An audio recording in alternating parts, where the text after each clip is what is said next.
shit don't feel as good as it look. I'ma keep it real with you. I'm straight though. The street shit made me what I am today, niggas. Nah, I went so hard for this shit. I deserve this shit, nigga. What you coming, nigga? This ain't my story about rags to riches, more about how I mastered physics. In the game, I used to train like Rocky, catching chickens. I was nice, but they was right when they told me that rap was business. I had 10 bands in my stash when I passed over $500,000. Come easy, no good. Don't be surprised I'll last these niggas. It's like they put out a smash, then they gone in a flash and minute. And then they make tracks and disses like that's gonna add up the digits. They showing fake racks and pictures like that's gonna attract the bitches. That was really me, nigga. I ain't have to act and conflicted. Only difference is I'm living, and I would've whacked one of them niggas who knew that after drug dealing I still be casual, spending mil plus annual income. So here's my manual, then some. And this east side shit still in me. My ability to turn words to imagery, probably the reason they gon' remember me. Figure we walk this tightrope with a feline's agility. The streets did so much shit to me I could never live civilly. I can never leave a scene without checking my mirrors visually. Come with that energy, cause some shit gon' always stick with me. They wanna know what I brought to Griselda. I say validity. They asking what work that niggas put in. I'm like, but didn't we? Problems, then I correct through the obstacles I progress. Illogical for them to feel they responsible for our success. Besides Kanye West, tell me who else I gotta respect. Cause I'm kinda perplexed. It's about time that I got my respect. It's the butcher, nigga. Let's go. About time that I got my respect. It's the butcher, nigga. Yeah. Cold fucking world. Griselda shit, you know what I mean? Griselda. You know what it is, nigga. When I show up,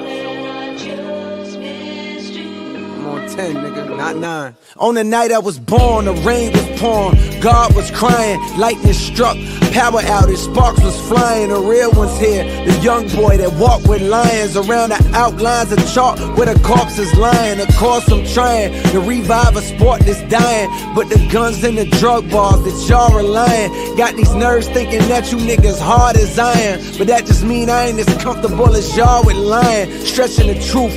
No, I never stress in the booth. They feel the pressure, me I feel like I just left a masseuse.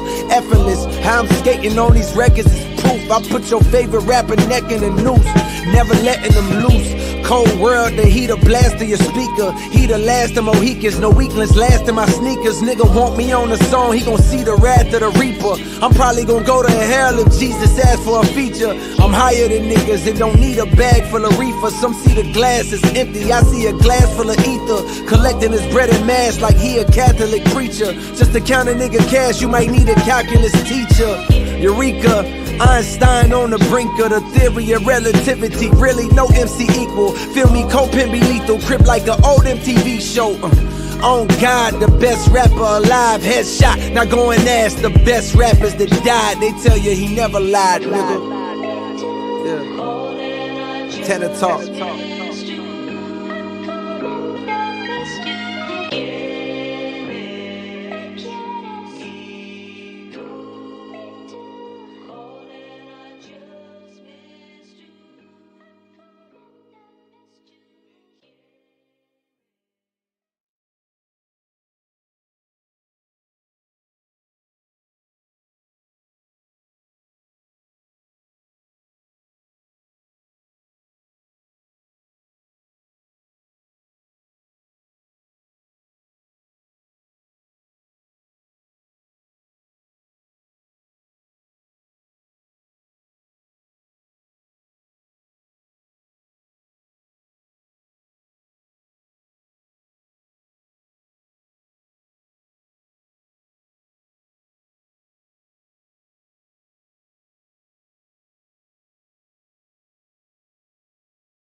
Okay, testing. Can you guys hear me clearly? All right.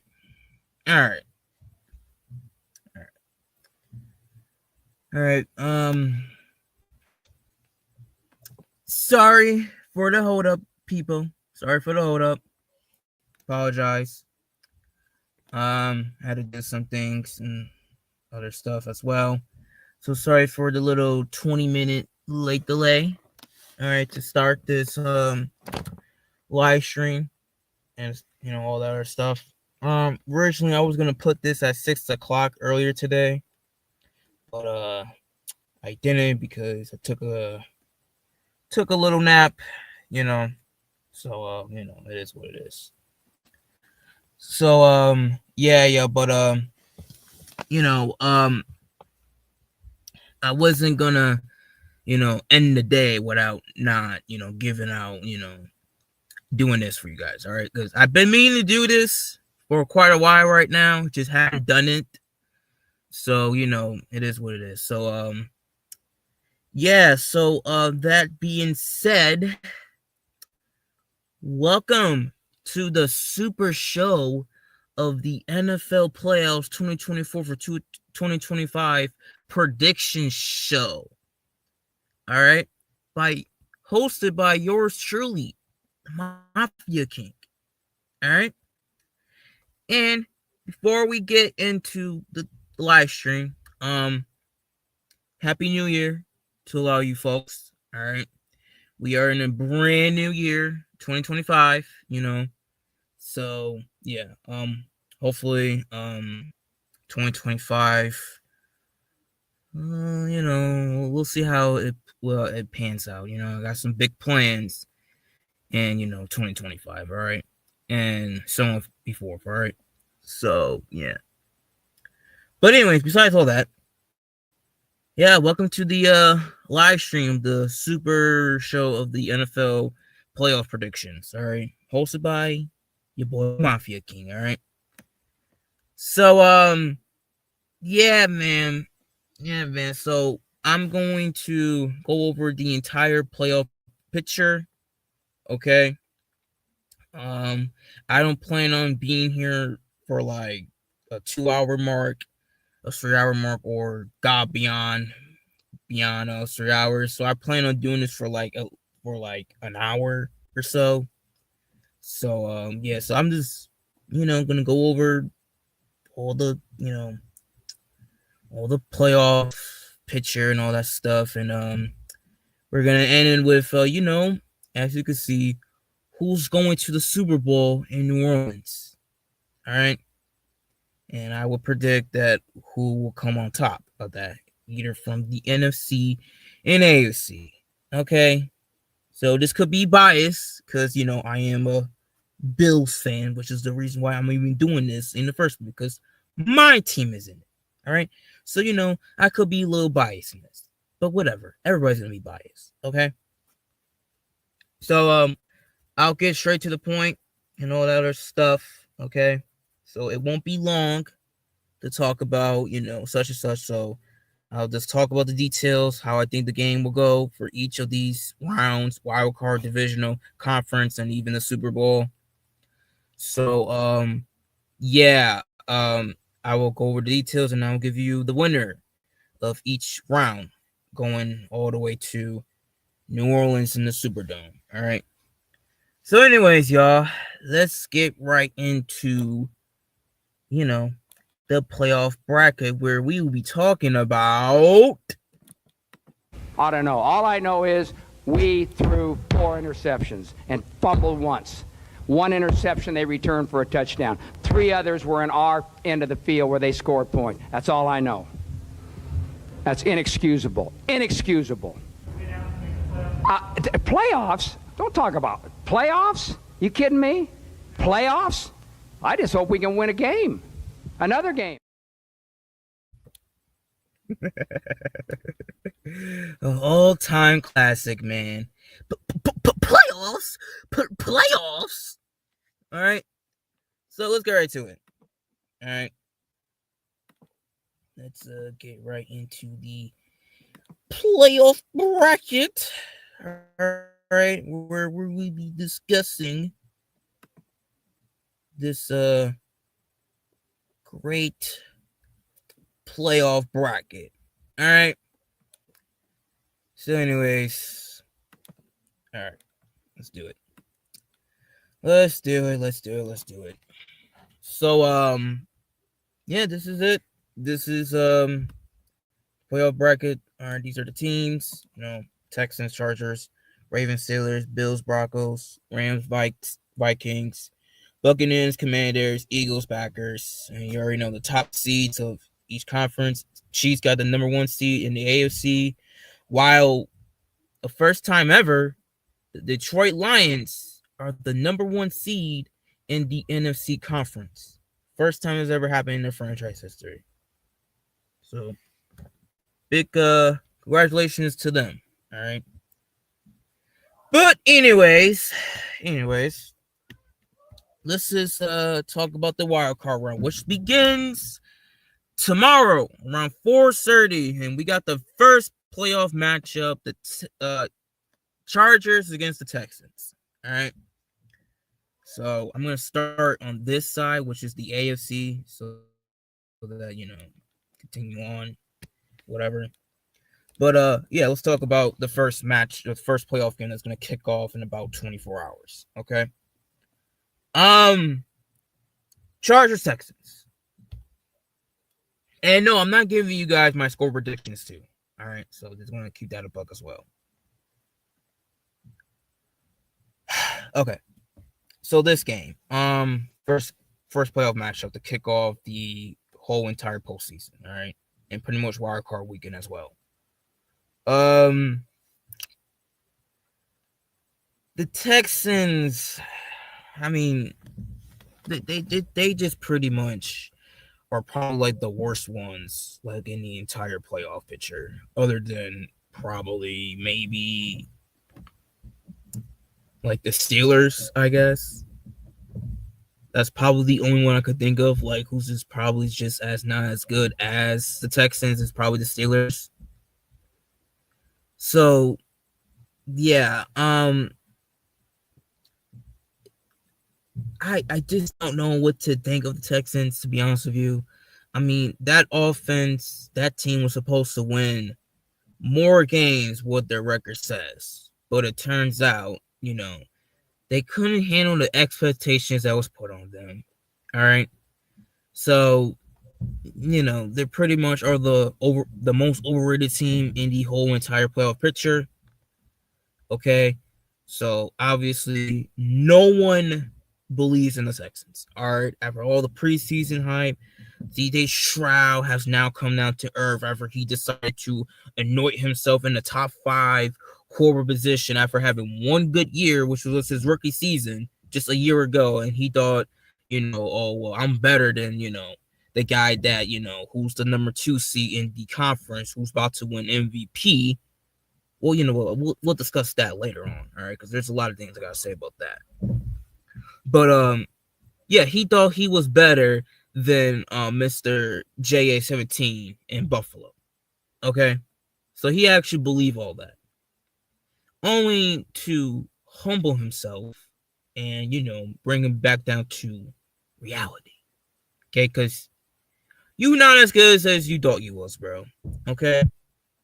So, CJ Stroud, I mean, he's no different from probably like the quarterback in his own division, Trevor Lawrence. Had one great year. I mean, Trevor Lawrence wasn't really good as a rookie, so it is what it is. But besides all that, he's just a better version of Trevor Lawrence, in my opinion. That's what he is. He's what people thought Trevor Lawrence was supposed to be. So, it is what it is with that. As for the Chargers, look, I'm not really the biggest fan when it comes to Justin Herbert. I think the kid is kind of overrated, in my opinion. But I will say this. he's been balling out this year. He's been balling out. So there's never really I gotta really say about that. Jim Harbaugh. I mean, like, what can we say? I mean, like, we expect this to happen. I mean, Jim Harbaugh came in there, got the Chargers situated, and I mean, he got that team right, right up, they will be a force to be reckoned with now that they got a legitimate head coach on their squad. All right, and that spurs trouble for us for years to come. Now we got to deal with Mahomes, Lamar, Burrow, and even this dude. All right. So, that's really tough to go through in the AFC. But not that I digress. All right. Chargers got a good defense. They got a great defense. So, I mean, well, I don't know, man. This is the Chargers we're talking about here. Like, you know what the Chargers do, okay? The Chargers are just going to charge her, okay? So they're going to find some ways to lose, all right? Like, we know this, okay? Like, this has been the core of their franchise dating back to Phillip Rivers, okay? So, yeah, but I digress. They do got a great defense. I'm hearing that it's the best defense in the league. We'll see. But, yeah, that's really what I got about this game because, I mean, this game literally got two quarterbacks who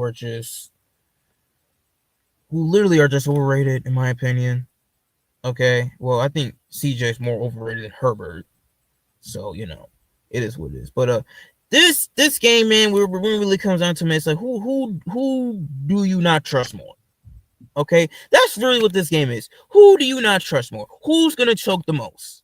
Okay, between the Chargers and the Texans. That's really what this game really comes down to.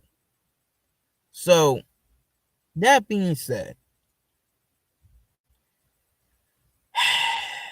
I don't have a coin with me, but if I were to coin flip this and who I'm going to take to win this game in about 24 hours from now in Houston,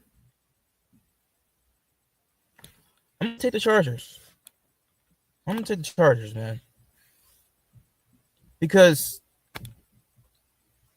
and I know it won't shock me, to be honest with you. It really won't shock me if the Chargers lost this game to the Texans. It really won't. But the Texans, I mean, bro, these dudes has been struggling on offense all year long. You could say the injuries and all, but dude, I mean, like, you still got a good enough roster. You still got Nikhil Collins. You got the tight end Dawson Schultz. You even got James. I'm about to say James Cook. Joe Mixon. Like, bro, I mean, like, it's like I just don't really trust the Texans. I just don't. And I feel like their offense is really going to struggle against that great LA Chargers defense I've been told about. Like, I feel like they're going to attack them. Really. And I don't think their offense line really ain't going to hold out to. So that's why I think that the Chargers is going to come in there and just dominate that damn game, bro. Okay? I just really do, bro. So, honestly, and Herbert is better than CJ Stroud, in my opinion, too. So, that's where I got to draw the line here. All right. Justin Herbert is overrated, but say that this dude, CJ Stroud, is better. It's just, no. And this game will prove it. This game will prove it too. So I think Herbert is going to have a spectacular day against the Texans, okay? And he's going to get his first playoff run on the road against a quarterback who's just as overrated as he is, okay? So I'm taking the Chargers in that one, okay? I won't be shocked if the Chargers would have lost, to be honest with you, because, like I said, it's really a game that who do you not trust more between both teams. So there you go with that.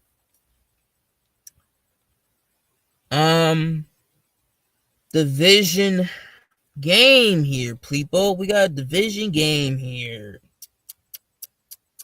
Round 3 between the Ravens and the Steelers, the greatest rivalry in the NFL. All right. I don't give a damn about no damn Packers and Bears because that's not even really a rivalry in my opinion. Eagles Cowboys is my favorite one. Okay. But there is no rivalry that is most physical and just mean and nasty than it gets to Pittsburgh and Baltimore. Okay? Pittsburgh, Baltimore is what a rivalry looks like. Okay? That's what a rivalry looks like. Okay? So I'm getting like they're pretty much like the Spurs and the Mavericks back in the day, where you had Tim Duncan and the crew going against Dirk and his crew in Dallas. That's kind of what they are, in my opinion. That's really what they are, in my opinion. Like, they're literally like the Spurs and Mavericks from back in the day, like in the early 2000s. Okay, so there goes that. So I pretty much, really am excited to see this, in the playoffs once again. Now I will say I'm not really the biggest fan when it comes to defensive games, to be honest with you. I just don't really like that. It's really hard to watch a football game where you got, neither offense really doing nothing. You're just seeing a defense, which I just can't watch that. I'm just not a big fan of it, bro. Really, I mean, I get it, football, defense wins championships and all, but I just can't watch a defensive battle where both offenses is just gonna struggle all game long. I just can't, bro. I just can't view that football. I'm the type of guy who just like shootouts, offensive shootouts and stuff. So, I've always been like an offensive guru kind of guy. Just never really with defense. So, yeah. But when it comes to Ravens and Steelers, man, that's the only defensive game I won't mind watching. Okay, because historically, both of these franchises are known for the defenses more than their offense. But now, times have changed. The Ravens are now becoming an offensive juggernaut, led by, the one Lamar Jackson. And the Steelers, they always had an offense there and there, with Big Ben and stuff, throughout the years. So, yeah. But the question is, who wins round 3? Who breaks the tiebreaker? Because Pittsburgh won in Pittsburgh, Baltimore won in Baltimore, and now this game is right back to Baltimore weeks later.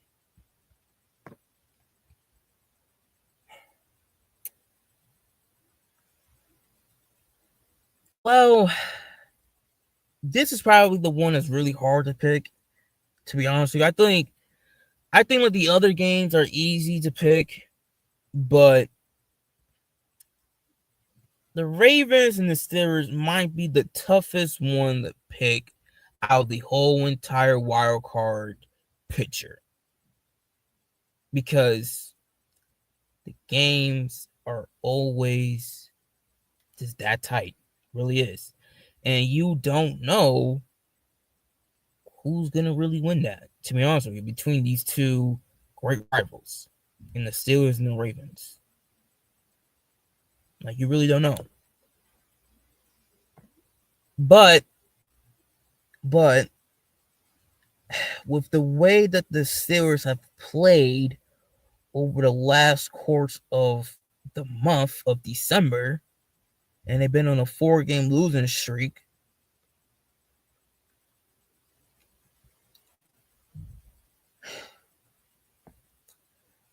I just feel like I just think that I really think that I just feel like the Ravens is gonna win this game, Because I mean, let's be honest here. Like the Pittsburgh offense is really not that good. Okay, and I'm hearing about Justin Fields. Like Justin Fields is gonna possibly win the Steelers a playoff game. This and this and that. Man, if you don't stop that nonsense right now, Justin Fields ain't winning y'all no damn playoff game.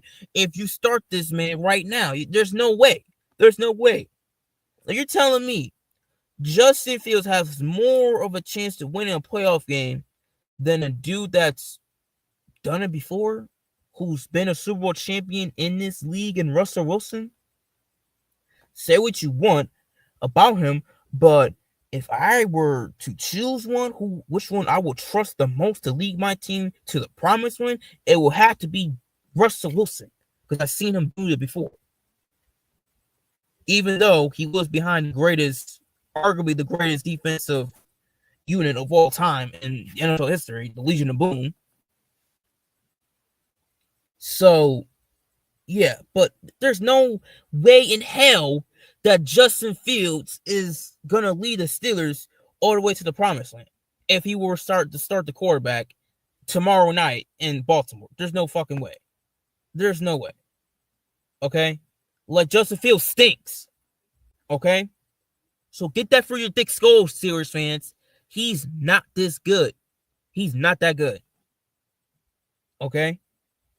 So stop this shit. Stop this shit. Okay? Just stop. Okay? And as for Lamar and the Ravens, Lamar just got to produce. That's all. He just got to. I know he can, but you know how Lamar is in the playoffs. All right? The stats, the record, it's just not that good. It's just not that good. And this is a team that he always struggles with, that has his number. So what better way to get that stench and just knock off the team that always seems to have your number? You know? So I could see it happening, honestly.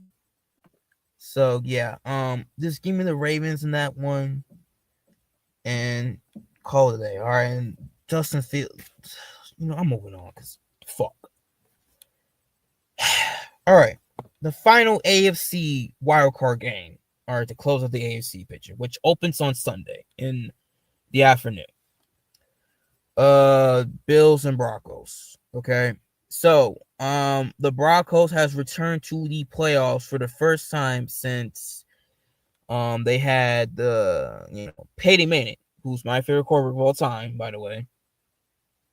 And yeah, because last time they were in it, they won a Super Bowl. So it's been about 9 years since the last time Denver's been in there. So yeah, so this is the very first time that Denver has been in the postseason in over a decade. So yeah, pretty much. All right. And they face the MVP frontrunner and Josh Allen Buffalo Bills. Look, I'm gonna be honest with y'all, man. Dog, I'm just gonna say right now, if we lose to a rookie quarterback at home, knowing that what's on the line, okay, what's the stakes, okay, I'm just gonna call it right now, man. I think Sean McDermott is fired, bro. I think Sean McDermott is fired because it's like, bro, how many chances were they gonna give you, bro? Like you lost to Mahomes, okay. We still can't forgive you about 13 seconds, okay. You already know how I felt about the Bengals loss. All right, you could go back to my live stream from 2 years ago how I felt about the Bengals loss. And then we lost to the Chiefs yet again last year in the playoffs. And now you are at home, you've won a division 5th straight year in a row, and you're facing a quarterback in his first season who has no playoff experience at all at home, and you lost to him. Really? Man, you just gotta go. You gotta go. You gotta go. So that's what's really on the line here. Okay? The Broncos. I have a feeling that we're really about to really blow out the Broncos, because it's like the Denver Broncos fans are really feeling themselves after literally shutting out a backup squad of the Kansas City Chiefs at home in order for them to clinch the playoffs. Because it's like they're out here saying they want Buffalo. A few of these Broncos fans really believe that they're gonna come to Buffalo, beat us, and then they're gonna go to Kansas City, beat them, and then they believe that they could beat the Baltimore Ravens in Baltimore and then possibly win the Super Bowl. This is what happens when you haven't been to the damn playoffs in over a decade, so, and then you beat down your division rival who's been having your number since Peyton Manning left the fucking goddamn team, and you shut them out because they didn't put their starters on. And now you're failing yourselves because now you're in the playoffs and you want Buffalo and yada yada yada yada yada yada. Man, enough with this bubblegum delusional bullshit. All right, look, I understand the confidence of, people believing in their own team. I get all that. But can we just be for real here? Can we just keep it a buck, man? Y'all know damn well you're about to lose on Sunday. Okay? You do realize you're about to lose on Sunday. Like, I don't give a fuck about y'all having, oh, well, we have the most sacks in the league, we're arguably the best defense in the league, this and this and that. And who would you play? Who did you play? Because I went over the list. I literally went over the Denver Broncos schedule. Where's my phone at? Where's my goddamn phone at? Because, dude, I'm going to be honest with you. When I went through their schedule, right, and people didn't tell me about their defense, their so-called, this hard defense, right? Bro, dude, do you not see the bums that they played? Did you not see the bums that they played? Like, let me just show you the bums that these dudes have played this year in order to get the postseason. Okay? Let me just show you. Matter of fact, which playoff teams have they even beaten? I don't think they have. Okay, the Buccaneers. Okay, that's one. No one else? Oh, there's no one else? Oh, so let me get this straight. They have beaten one playoff team in this whole entire playoff bracket. And they have lost to the Chargers twice. They got beat down by the Ravens. They lost to Pittsburgh.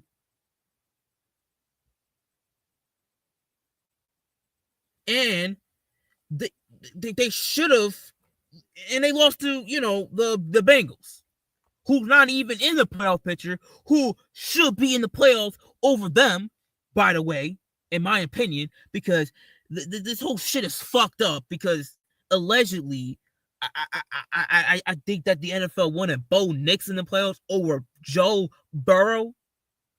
And y'all already know how I feel about Joe Burrow, but who in Christ's green earth wants to see Bo Nix in the playoffs more than Joe Burrow? Like, if y'all would have sit here and told me that, oh, well, I think Joe Burrow could go up there in Buffalo and win because he's done it before, I mean, I would honestly see your point. Because, yeah, he's done it before, even though, the Buffalo Bills were pretty much cooked. They pretty much was done with the season after what happened in Cincinnati with DeMar Hamlin. Okay?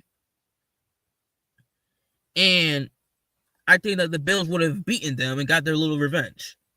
Which would have made sense, too. Which that would have made more sense than the Broncos and the Bills, to be honest with you. Like, what the hell? But no. Now we got Bo Nix going against Josh Allen.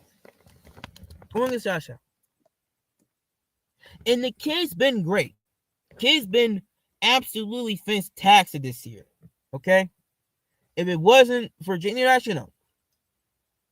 JJ McCarthy was never injured, he will be the offensive rookie of the year. Not Jalen Daniels, not Bo Nix. He would have been the offensive rookie of the year. The way that Sam Darnold's been playing on that team with Minnesota, man, please. What do you think JJ McCarthy would have done? Have he not gotten injured before the season even started? Come on, man. Come on. But I'm looking at this, man. I'm like, dog, they haven't beaten nobody. They really haven't beaten nobody, man. You know, like I just look at the schedule for the Broncos. They only have this one win. I mean, okay, if you want to say the Chiefs, but I don't really count games that really counts the last. I mean, well, if playoffs maybe, but I really don't count those, to be honest with you, especially when you got the practice squad, you know, of the Chiefs playing and not their starters. I mean, come on, man, you should really win that game, honestly, you know. But they didn't. Well, no, they did. They beat them down. So, yeah. So that was expected. Okay. But I'm just going to take that as like not even like a win because you didn't play Mahomes. Okay. So that's all I got to say about that. But honestly, man, the Broncos are frauds. Okay. They really are frauds. Like the last time they went against the offense was, well, actually, hold on a minute. They gave up 32 points to the Broncos. I mean, to the Browns on Monday Night Football. 34 to the Chargers, 30 to the Bengals. Let's see here. 41 to the Ravens. Like, this team is not that good, in my opinion. Like, that defense really ain't that good. Like, they beat on the weak, to be honest with you. They really feast on the weak. So now they go to Buffalo against another high-power offense, and they're going to get their asses kicked. They're going to get their asses kicked. They are going to get their asses kicked. I'm telling you, man. I don't give a damn about some, oh, well, you know, oh, sacks. You know, look, first of all, do you understand that the Buffalo Bills, fucking Phenom texting me, oh, you went live, you didn't tell me, bro. Hold on. Give me a minute.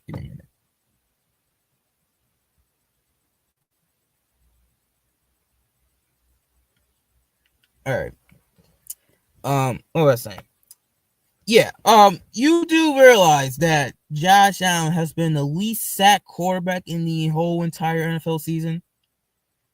Mind you, behind our, I can't believe I'm really saying this, but behind our great offensive line. Never thought that would ever come out my mouth ever. Because, you know, Bills also, I know, usually don't block for Josh Allen. I seen that 2018 for 2022 up until last year. Okay. So, that being said, and isn't Joe, I think, Bo Nix has been sacked more than Josh Allen, too? I think he's been sacked more. So, like, this whole notion about we're going up against a team that generates sacks, and no one's not talking about the Broncos offense going against the Bills defense. Now, granted, this Bills defense has been ass this year. They've been, they've been ass, but they also been suspect as well. Okay, I've been noticing since week one. Okay, and that's led by a rookie defensive coordinator. Okay, and Bobby Badich. Okay, Okay, finally got his last name right.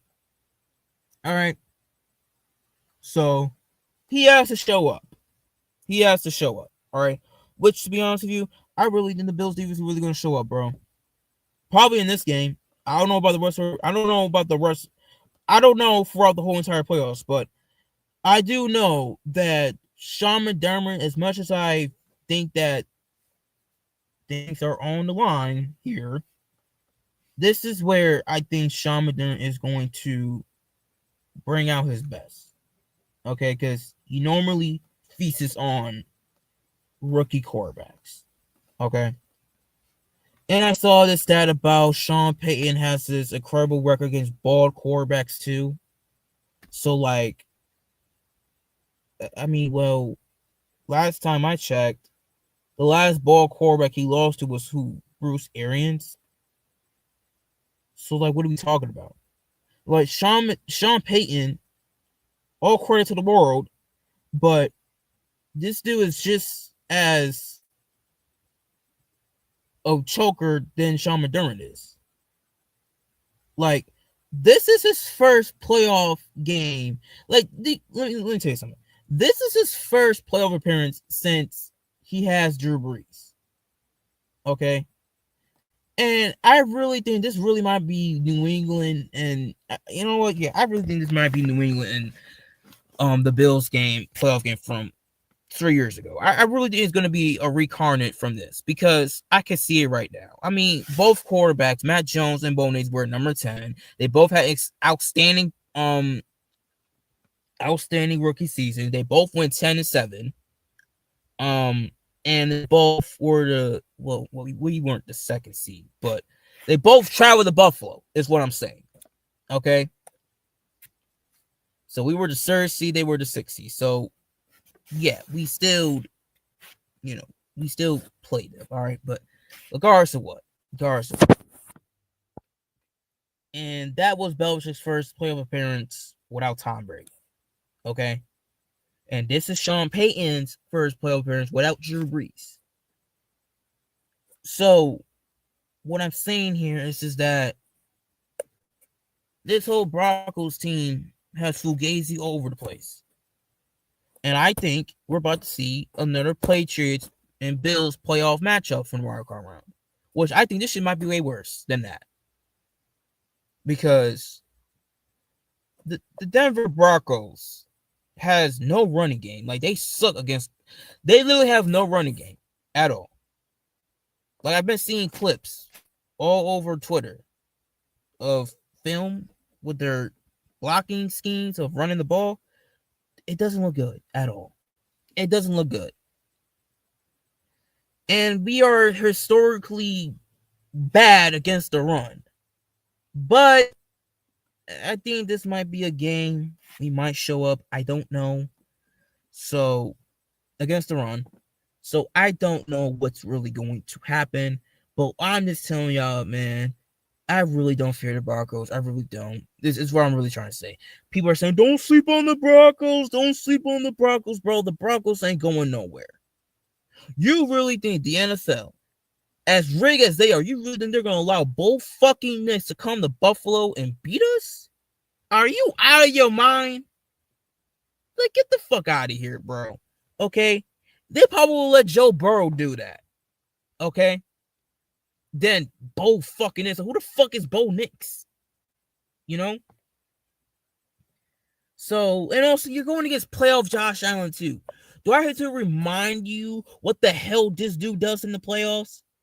Okay? Say what you want, but Josh Allen is low-key at his best in the playoffs more than the regular season. 21 touchdowns to 4 interceptions. But there's a total of, 27 touchdowns and I think, 6 turnovers? If you include fumbles? Something like that. Yeah, like, this dude is literally a playoff performer in the playoffs. Okay? So, like, this whole notion about, that people are doubting Josh Allen in the postseason, man, this dude is sensational in the postseason, all right? His record should be better than what it is, but the defense doesn't show up. The coaches that get scared. Okay, so like if Josh Allen would have like an Andy Reid or something like that, he would have probably a Super Bowl or 2 right about now. Just saying. So that being said, man, the Bills moves on to the division round in a blowout when the Broncos are literally about to get built to ass, bro, in Buffalo. All right. They feeling cocky, they're feeling themselves, and all that shit is gonna come right back down to earth. Okay. You had a great season, and we're done with you. Okay. Talking about we want Buffalo. All right, you're gonna get Buffalo, and then once you get your ass full, don't want to hear shit. So Bills move on. Okay. Now to the NFC picture. First NFC game. Wait, hold on. Isn't this on Monday Night Football? Yeah, this game's on Monday Night Football. Whatever, I don't really care. All right, so anyways, but it's the first one on here, so whatever. Vikings and Rams. Okay, so this game has been moved to Arizona due to the wildfires in California over the past week or so. Prayers to the people in California, by the way. To the wildfires. Hopefully, if you got family there, I'm sending my thoughts and prayers to them. Okay. Really hope it's really a bad situation. Really is terrible tragedy. I really hope people are really okay. People are safe and all. And yeah, man, I just really hope that a lot of people are really okay in California right about now. Okay. So really sorry to hear about that to the people who lives in California or the people who got family in California as well. So, my thoughts and prayers are to you guys. Okay. And to the people who's lost their loved ones in that fires, man, I send my condolences to you guys as well. Okay. With my thoughts and prayers along the way as well. So, yeah. But by saying that, the Rams and the Vikings, this game, in Arizona than LA, but the Rams are still the home team. This game could go either way, low key. But a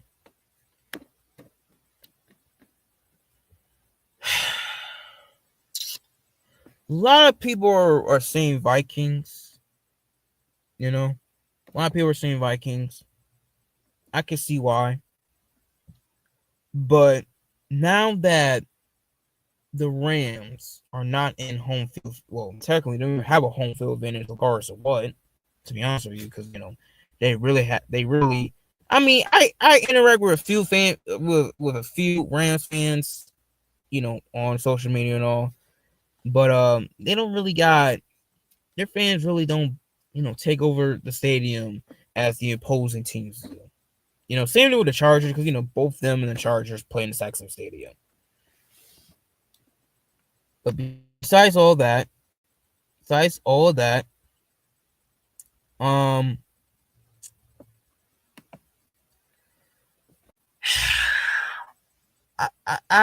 really think that since they're not in LA and the wildfires in California is going on, I really think this is really going to motivate the Rams to even win this game even more.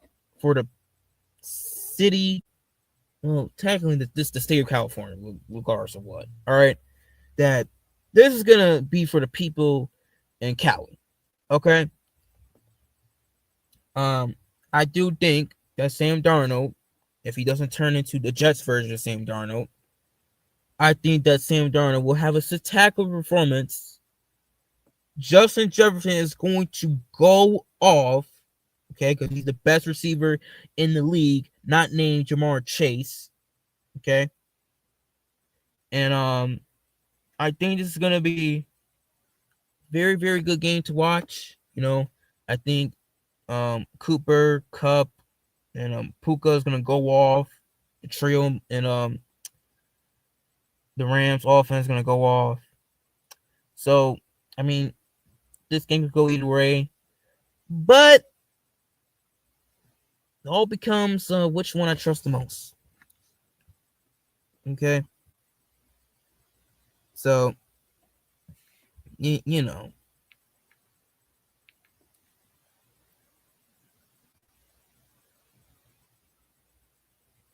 So, appreciate it, Phenom. Yeah, he told me the Lambs have no real fan base. Yeah, I know this shit. All right, I just said it. Okay. But yeah. Um, this is really gonna come out which one I really do trust when it comes to coaching wise. Kevin O'Connell or Sean McVay. Well, Kevin O'Connell has experience in the playoffs, but he lost to Dan Jones. And we already know about Sean McVay's resume, all right?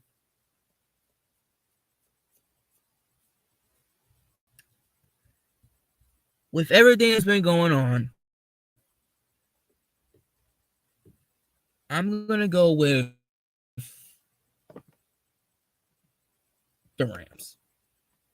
I think the Rams, with everything that's going on in California, them having to move, I really think that the Rams is going to come out there with a lot of emotion and passion for the state of California and let their hearts out, okay? So I really do think that they're going to really go in there and win. And this is a stadium that they usually win in, all right? So, Arizona really ain't nothing, to be honest with you. So I'm going to take the Rams over the Vikings because, well, I was going to pick them anyway, regardless of what, but now, now there's a reason to now pick them because of what's happening in California. So, and this is weird too because the Vikings got a better record than the Rams as well. But that's actually kind of weird. Like they're 14-3, and they're playing the Rams on the road, and they have the better win-loss record than them, which is weird. Which is really weird. That's how Hey man, that's just how crazy NFL really is, man. That's really how crazy it is, and that what makes it great too. So yeah, I'm just gonna Rams over the Vikings in that one. It'll be a close game though. But can I see the Vikings winning? Yeah, I could. Because Vikings do got a good defense. Not gonna lie. So, yeah. But I'm gonna take the Rams because with everything that's happening right now in California, yeah, I'm gonna take them. Moving on. Buccaneers and Commanders. This is a week 1 matchup. See, yeah, that's another thing. A lot of these are rematches too, because the Rams and the Vikings did play in LA on Thursday Night Football. So yeah, I didn't even mention that. These are a lot of matchups from like earlier in the season and all that stuff. So yeah, but Bucks and Commanders. I feel like this might be the best game of the whole entire week, low key. I'm not even gonna lie. If there's a quarterback duel game that's going to be an absolute shootout, it's gonna be the Bucks and the Commanders. Because I mean, like, have you seen these two teams as of late? Have you seen them? Now I know the Bucks has been, been up and down, but they still got a good offense. All right, Baker Mayfield's been playing outstanding this season. All right, and as for this young Southern cat and Jalen Daniels from out of nowhere, my boy's been looking. My boy JD5 has been looking like that dude from LSU. All right. So, I mean, it really is so hard to really pick. Yeah. So scratch that. I said the Ravens and the Steelers are so hard to pick, but this is another game. It's so hard to predict too, because it's like, damn, it's like, I don't know which one to pick. But you gotta pick one of them. Oh man, this is gonna be a game I'm definitely gonna be watching. Most definitely. Hell, this should be a well, no, this is a primetime game. Yeah, this is on Sunday Night Football. Forgot. Well, it should be on Monday, but primetime, whatever. But regardless of what, I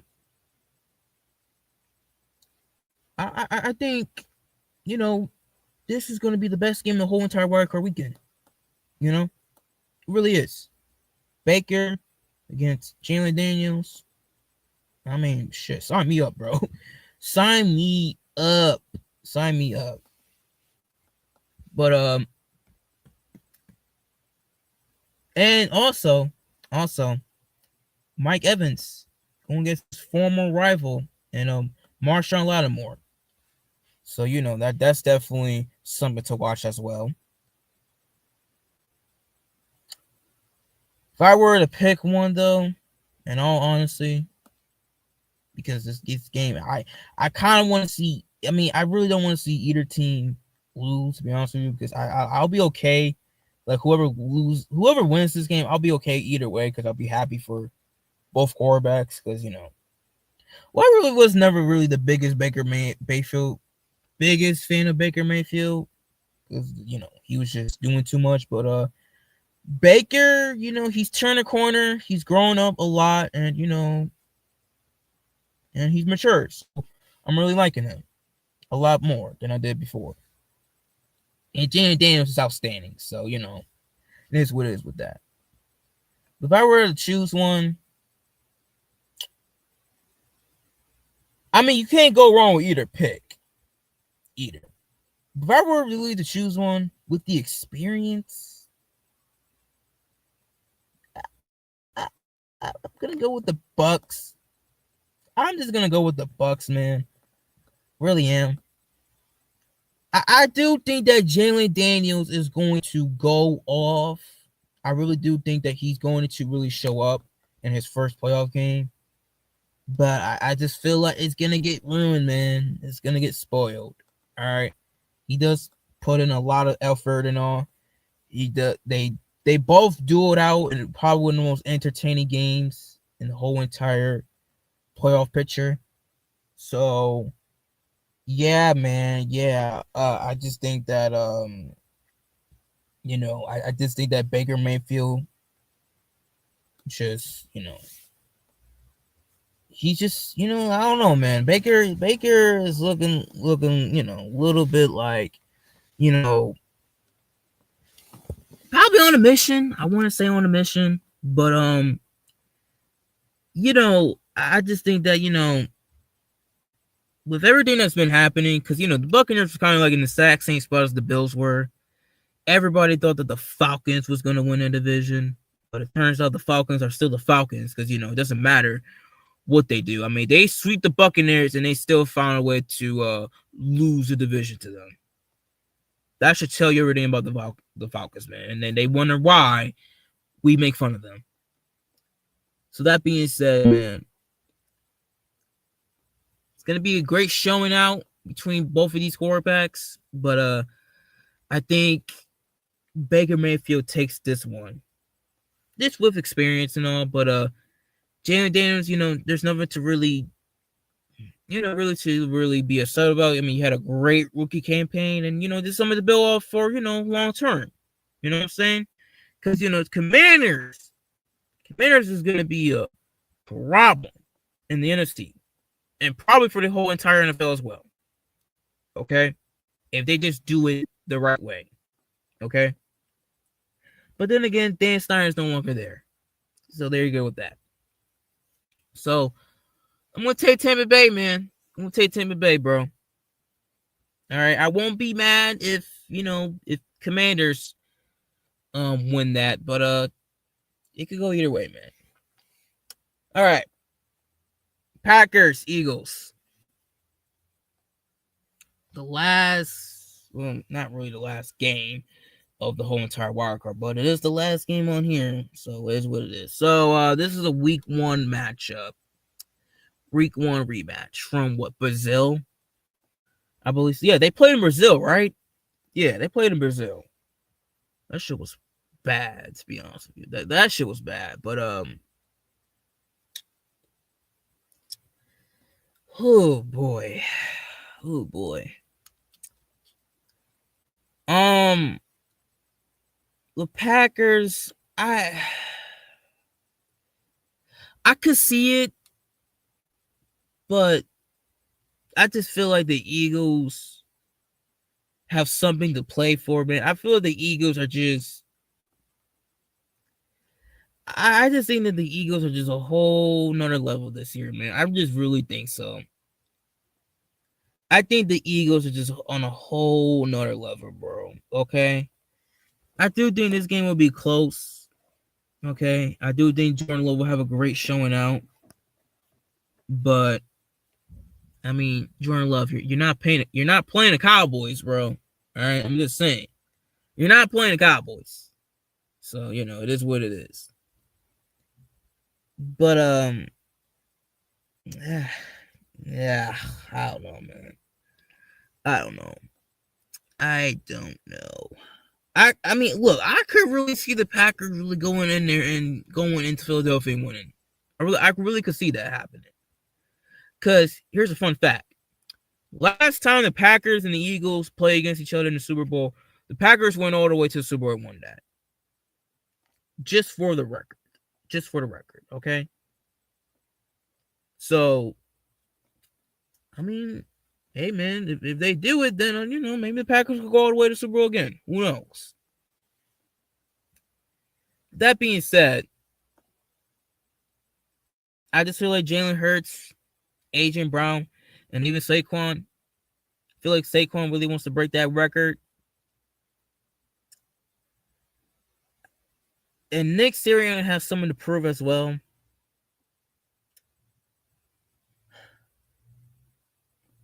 I'm going to go with Philly. In this one. I really am. I think the Eagles take it. To the Packers. I really do. But, Packers will be back next year. So, there's what it is with that. So, yeah, I don't know, man. I mean, I think someone said that the Packers don't really do that well against good teams either way. So, I don't know. Yeah, we'll see. But, yeah. But, that concludes Wildcard Weekend. Now, to the divisional round. All right, so Eagles and Buccaneers. So, this is a rematch from last year's Wildcard round. And they also faced each other earlier in the season where the Buccaneers gave belt to ass to these niggas. They really gave them belt to ass. And the Eagles has been on a losing streak against the Buccaneers as of late in the postseason. So, yeah. So, I think that, well, this game is now in Philadelphia this time around. It's not in Tampa Bay. So, there you go with that. I think that,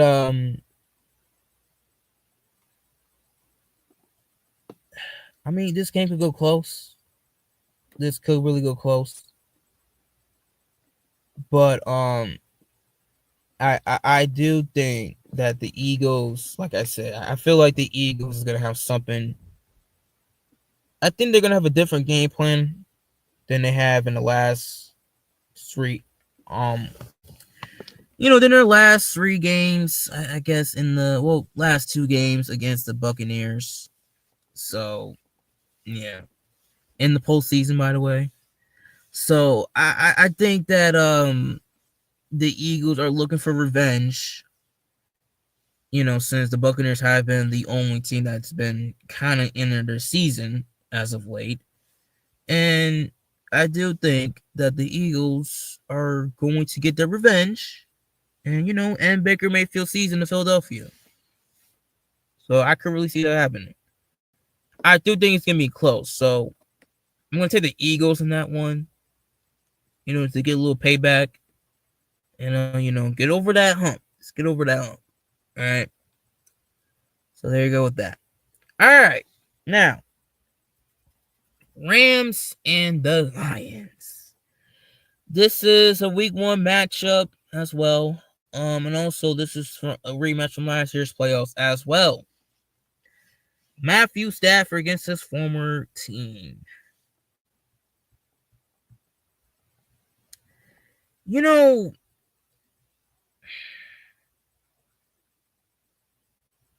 the Lions are really decimated with injuries. They really are. But a bye week does help. A bye week does help. So, I mean, I could see the Rams really could come in here and beat them because, I mean, honestly, the Rams really should have beaten the Lions in the last two games, low key. I mean, those games were really close, so I could see that happening. But the Lions are just a different breed, okay? So you're gonna need to play your absolute best against the Lions in order to beat them, which what the Bills did, okay, in week 15, yeah, week 15. So yeah, you're gonna have to play your absolute best against them, okay. But I think this is another close one because of the injuries of the Detroit Lions. But I do think that they will pull it out. And I do think they'll pull it out and win that game. I mean, regardless of the injuries, I do think that the Lions are just a more talented team than the Rams are. They really are. So we'll see what happens with that. Okay. But I'll say the Lions, man, and the Lions host the conference championship game at home against the Eagles. Okay. So they are back in the conference championship game once again. All right, to the AFC side of the division round, we got some quarterback duels here. All right, first up is it's round 3 AFC West rivalry showdown in the playoffs. Chiefs and Chargers.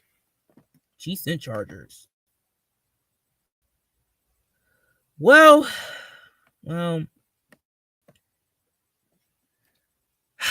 I mean, what do I really need to say?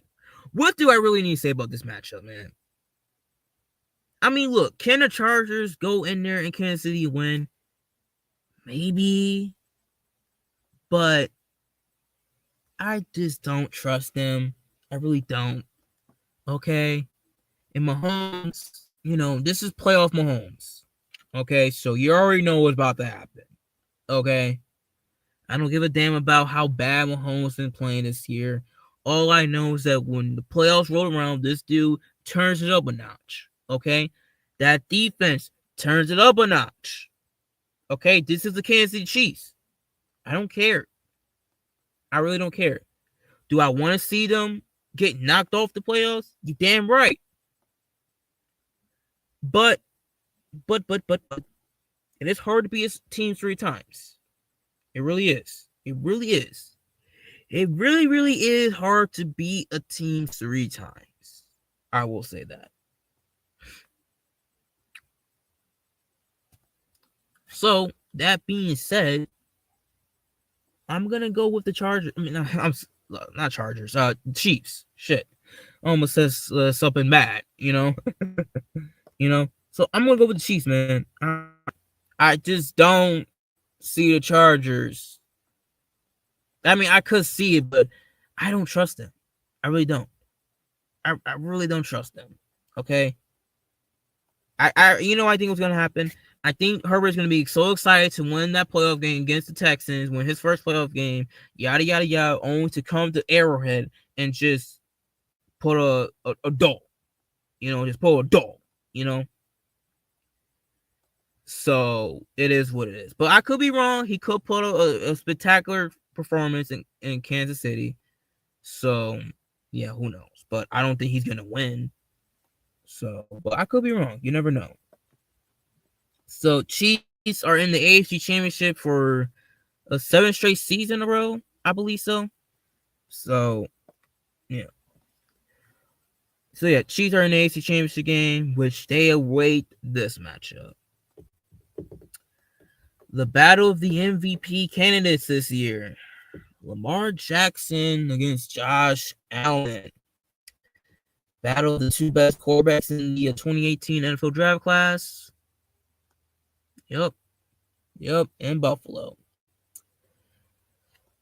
All right, so Ravens gave us belt to ass earlier in the season in Baltimore, which I did say we were going to lose that game when I was doing the Buffalo Bills game by game season predictions of what our record was going to be at the end of the year, which I happened to be right, by the way. I can't believe I was actually right about a Bills prediction for once. We really went 13-4. We could have went 14-3, low key, but I really actually got a prediction right for once this year for the Buffalo Bills' final win-loss record. So I was actually right about something for once. So there you go. Now, I didn't see us losing to the Texans. I can't believe we actually beaten the Jets twice and even beaten Seattle. And the Colts were just a disappointment. Now, that Rams game, I did not see us losing. That one, I did not see us losing. Well, you know what? No, then again, I did say we could lose against either one of these. I did say that on the road. So it really is hard to go from, West Coast to East Coast. And, you got to go like winning on the West Coast and winning on the East. We were probably going to lose eventually, which I would have just lost to the Rams than the Lions, to be honest with you. So, and that ended up happening. So there you go. But Patriots game really didn't mean nothing, so it is what it is. But call some number one draft pick though. So kind of is the when you really think about it. But regardless of what. So yeah, they gave us our first loss of the year, and it was a pretty bad one. All right. There also my reaction video on that, so it is what it is. However, though, things have changed since that game, though. Bills got Amari Cooper. Josh Allen's still playing lights out. So is Lamar. So a lot of things have changed. And the Ravens defense has stepping up a bit too. So yeah. But I will say this. This is how the MVP is going to be finally decided once and for all. Is whoever wins this game is going to be the league MVP this year. Lamar Jackson and Josh Allen. Now, Lamar Jackson smokes Josh Allen in every single category of the stats, except for the win-loss record and the rushing touchdowns, I believe so. I think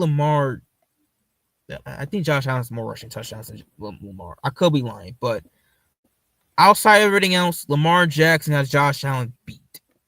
Okay? So, not going to really sit here and say, oh, well, this and this and that. No. Okay? Which is so funny to me that how a year can change just like that. Snap of the fingers. Because last year, Josh Allen had the better stats than Lamar Jackson did. And Lamar Jackson went on to win MVP. Because, he had a better win-loss record and he was the number one seed as well. Where we were the second seed yet again. All right. Which, again, we're the second seed again. So there you go with that. And, he won MVP. Probably one of the worst MVP stats I think of MVP Kenneth has ever won, by the way. But in all fairness, Josh Allen did have a lot of turnovers. So that has to play a big factor in that too. Lamar has more turnovers than Josh Allen. Now, it's not as like the 22 and all that stuff that Josh Allen has had. It's been like a little bit less than 10, I will say. So Lamar, and that's probably another category where Josh Allen has beat Lamar in. Total of turnovers. Okay? If you include fumble losses as well. So at the end of the day, I think that you know, it really comes down to really who. I mean, hold on. I'm gonna stop so try so I was talking about the stats. Yeah, Lamar has more than Josh this year. Okay, when it comes to turnovers. Sorry. But he has beat Josh Allen in all the other stats as well, and he has the win-loss. He has the head-to-head matchup this year as well, in the regular season, by the way. Okay, so we'll see what happens in this one.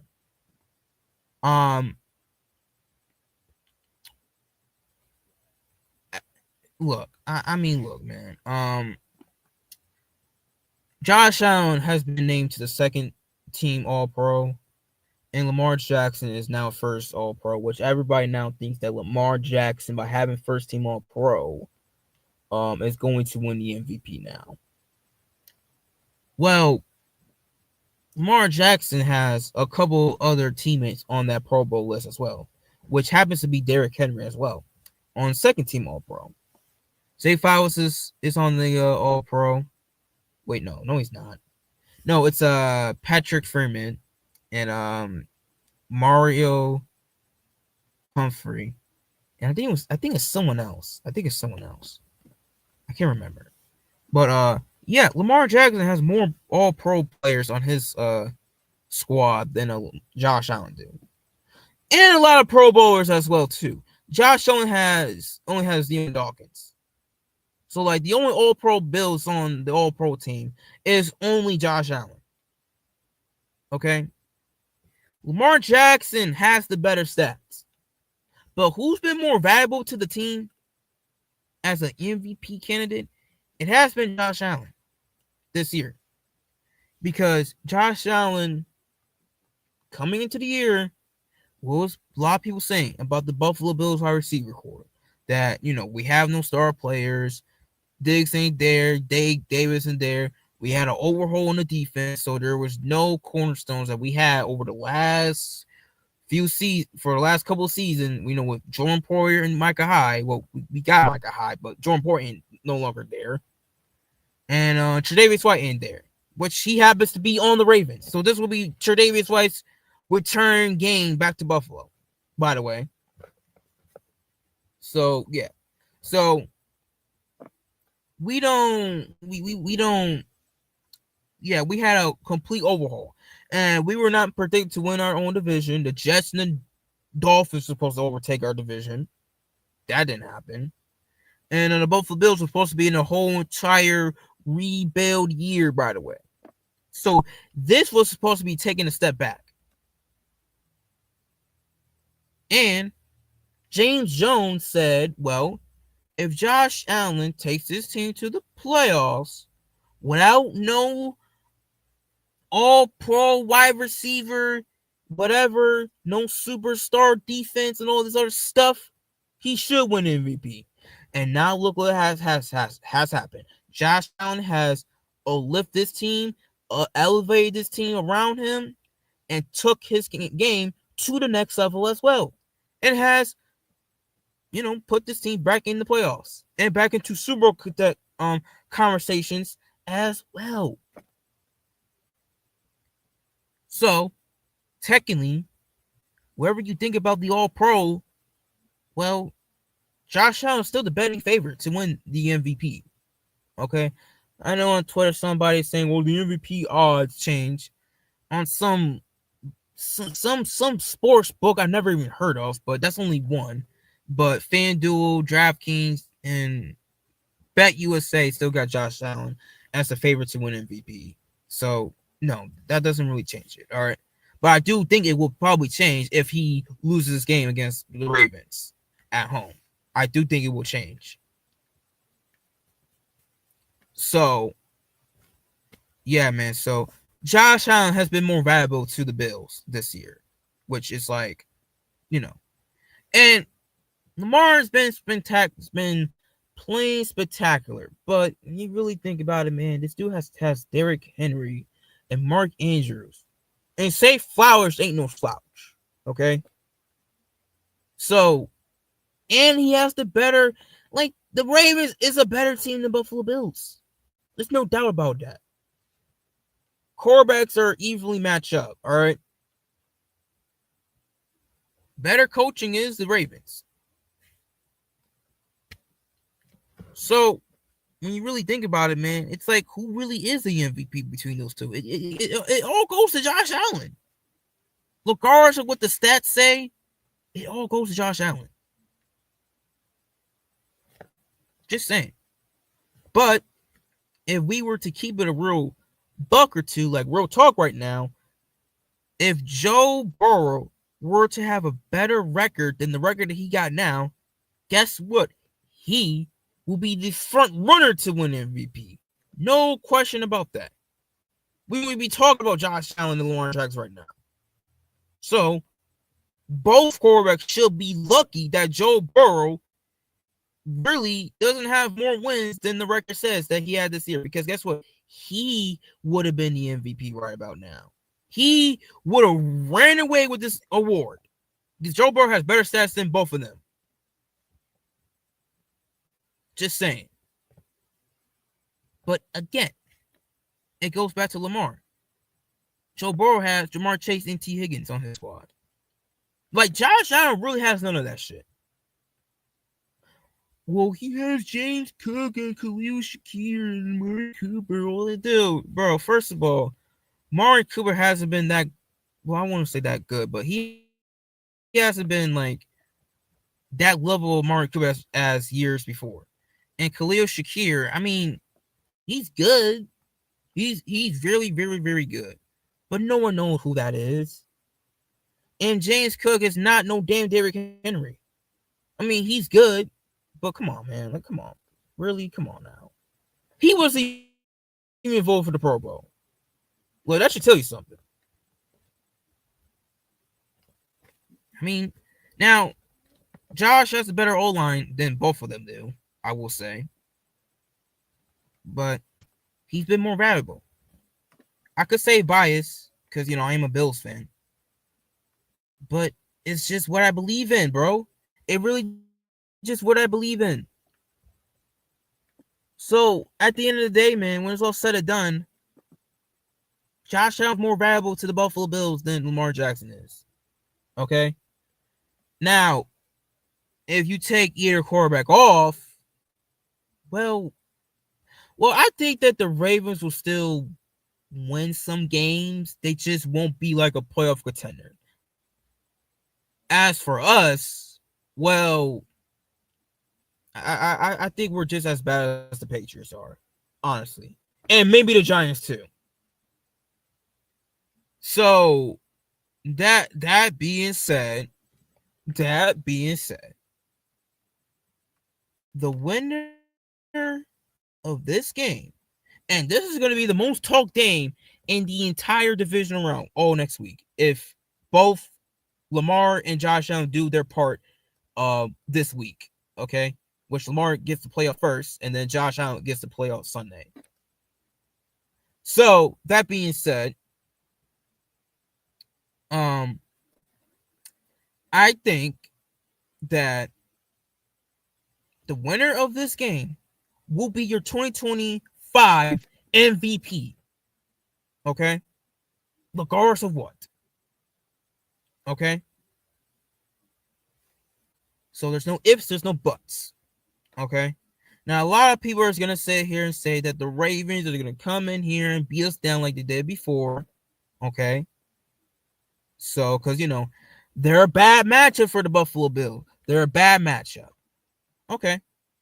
But the Buffalo Bills usually show up in games where people say they can't stop the run. Okay. So, like, I really think that if look, they're gonna probably look that whole entire Ravens game and say, all right, this is what we're gonna do differently, man. Because that whole game was a whole bad, like that.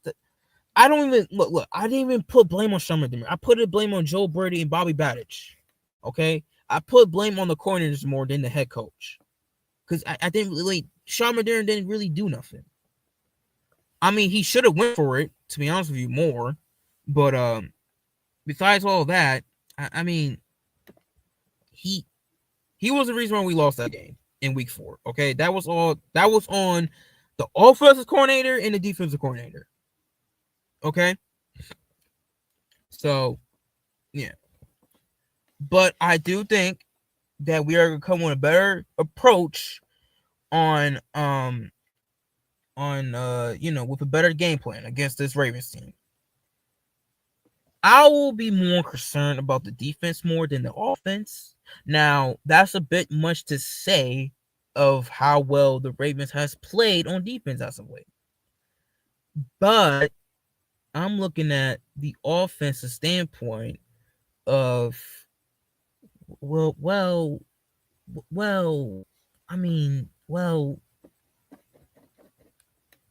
how good is this Bills defense going to be? I mean, is this Bills defense going to show up against Lamar again in the playoffs? Because this will be the second time we'll be playing against each other in the postseason, and it happens to be in Buffalo. So they have to shut down Lamar Jackson and shut down Derrick Henry. Probably Derrick Henry more, but that's a bit much saying. And as for Josh, well, I really think that Josh, I understand he's come out here and said, well, I don't care about MVP, all that stuff, but he knows what's at stake here. This is the postseason, okay? He wants Super Bowl. But will he be happy with MVP? Yeah, he would, but he doesn't really care about all that. Okay? Neither does Lamar at this point in his career. He also wants a Super Bowl.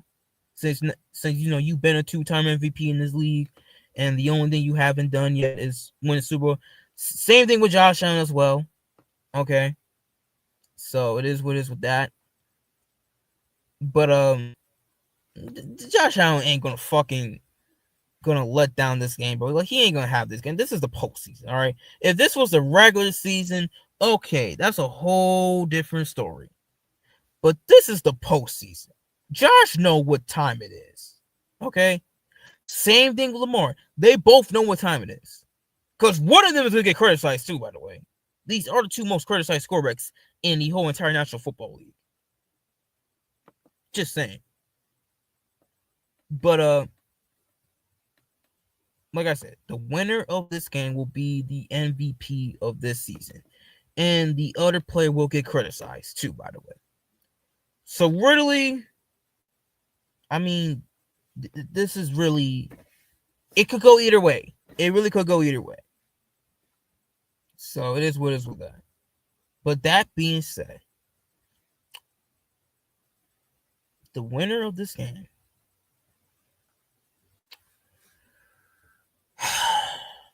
is going to be us. Because, I mean, look, we've been hearing about Lamar Jackson. We're gonna be hearing about we can't stop the run.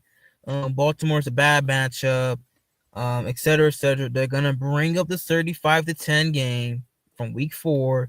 Like, all of that is going to come into play. I can see it right now in a week or so. The Buffalo Bills are going to beat down. Well, I won't say beat down.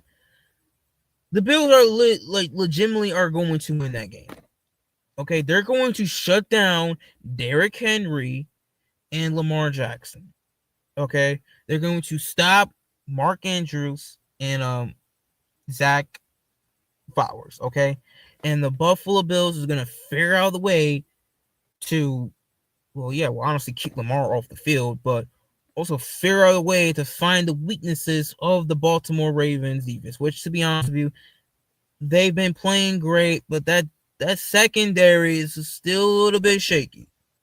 Now, it's not as bad as ours, because, we're suspect on defense, but I digress. Okay? Like, both players are going to get motivated, but I feel like it's going to be leaning towards as Baltimore as, like, everybody's favorite to win that game in Buffalo. So that's how I feel about that. That being said, that's where the Buffalo Bills going to show out. They're really going to show up, bro, and win that game at home. Okay, and we'd be 10-0 at home as well if we were to win these 2 games as well. So yeah, we have not lost at home yet this year. Another prediction I got right this year about the Buffalo Bills: us being 8-0 at home. Third time this has happened in franchise history, by the way. So there you go with that. But I do think this will be a great game though between the Ravens and the Bills. It's gonna be way differently than the one we got in week 4. Okay, so this game, or I don't know, maybe we just give the Ravens their own taste of the medicine. Let us blow them out. So there you go. That being said, Buffalo moves on, and also we get out the second round of the playoffs, which we have done since, ironically, we beat the Ravens in order to get to the conference championship game last time we played against each other. So that's the ironic part of all of this. So there you go. All right. Conference championship game weekend. All right. All right.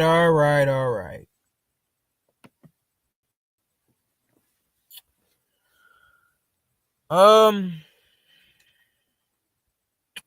gonna start with the Lions and the Eagles because gotta save the best for last. All right, gotta save the best for last. Eagles, Lions. These are the 2 best teams in the whole entire NFC conference. All right, and they meet on a collision course. Okay, MVP candidates on both sides of the ball. Saquon and Hurts, and it's just probably just Jared Goff. Okay.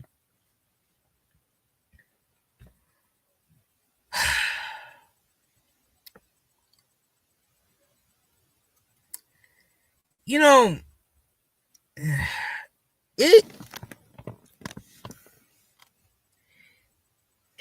is gonna be a shootout, but I feel like the Eagles in this one. Now, I understand a lot of people has been picking the Lions to go all the way to the Super Bowl. I get all that, but I feel like I just have this feeling that the Lions are gonna get let down. Like I feel like they're gonna have all of that energy. Now, granted, it's at home, so it is what it is. But I feel like they're gonna probably come crashing down. Because I feel like the Eagles could really take to film on what we did to what's the names? Oh yeah, the Lions. I really think the Eagles could really watch the film of our game against the Lions and see how we beat them. Which, granted, they had no defense and their defense was riddled with injuries. I think it still will be. And they'll see how they could beat the Lions and similarities on how we did it. Okay? That being said, I don't know which one I would pick to represent the NFC in the Super Bowl in New Orleans. But if I were to have to pick one in a game that I trust, a team that I would trust the most to win, well, it will have to be the Eagles. I'm picking the Eagles because, man, look, the Lions. Okay, the Lions have turned the corner, bro, but I just still don't trust them. I just don't trust them, bro. I really just don't trust that team. I just don't. I really don't. As good as they have been this season, I feel like the injuries, I mean, well, they've been, you know, they already like came up against us. But see, here's the thing, right?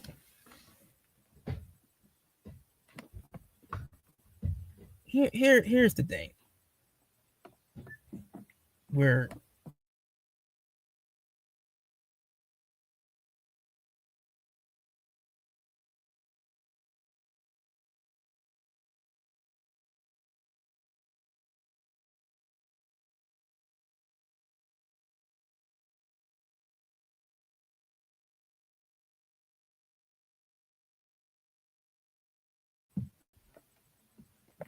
all right, sorry about that. Here's the thing with the Lions, right? So you all know how everybody's been talking about the Chiefs been getting away with luck all season long and all that stuff, right? Yeah, I do realize the Lions been doing the same thing, right? I'm just saying, like the Lions have been doing the same thing, but everybody been saying the injuries, right? Understandable. But let's not act like the Lions didn't win a game where Jared Goff threw 5 interceptions and still won the game. Like, that happened. He threw 5 picks to the Texans, and he still managed a way to win that game. But then again, you know, the Texans, that's what I mean. That game proved how overrated the Texans really are and how overrated CJ Stroud really is. Like you won the turnover battle, and yeah, you still lost. You still lost. You literally still lost that game. You won the turnover battle, and you still lost the game. You can't be taken serious after that. But then it shows you that the Lions could be beat, though, regardless of what. So, like, bro, like that team is really not all bad y'all really think they is. Like, we showed that in week 15. We really did. And even with the Packers and the Vikings the first time around. You know? They were having close games. Now, it's division, it's the division games. Don't get me wrong. But I feel like the injuries is going to show the Lions in the conference championship game at home against Philadelphia. Now, it could happen to the Rams as well if they somehow get upset, which I could see the Rams do that. I really could see the Rams really beat the Lions in the division round, don't get me wrong. But Lions are just they just gotta, they're just better, all right, in my opinion, than the Rams. Now, when it comes to the Eagles, man, I feel like the Eagles just have that slight edge over the Lions. Because you know why? They can't stop a mobile quarterback. And we seen that with Josh Allen. They could not stop Josh Allen at all in Detroit. And Jalen Hurts is just as mobile as Josh Allen is.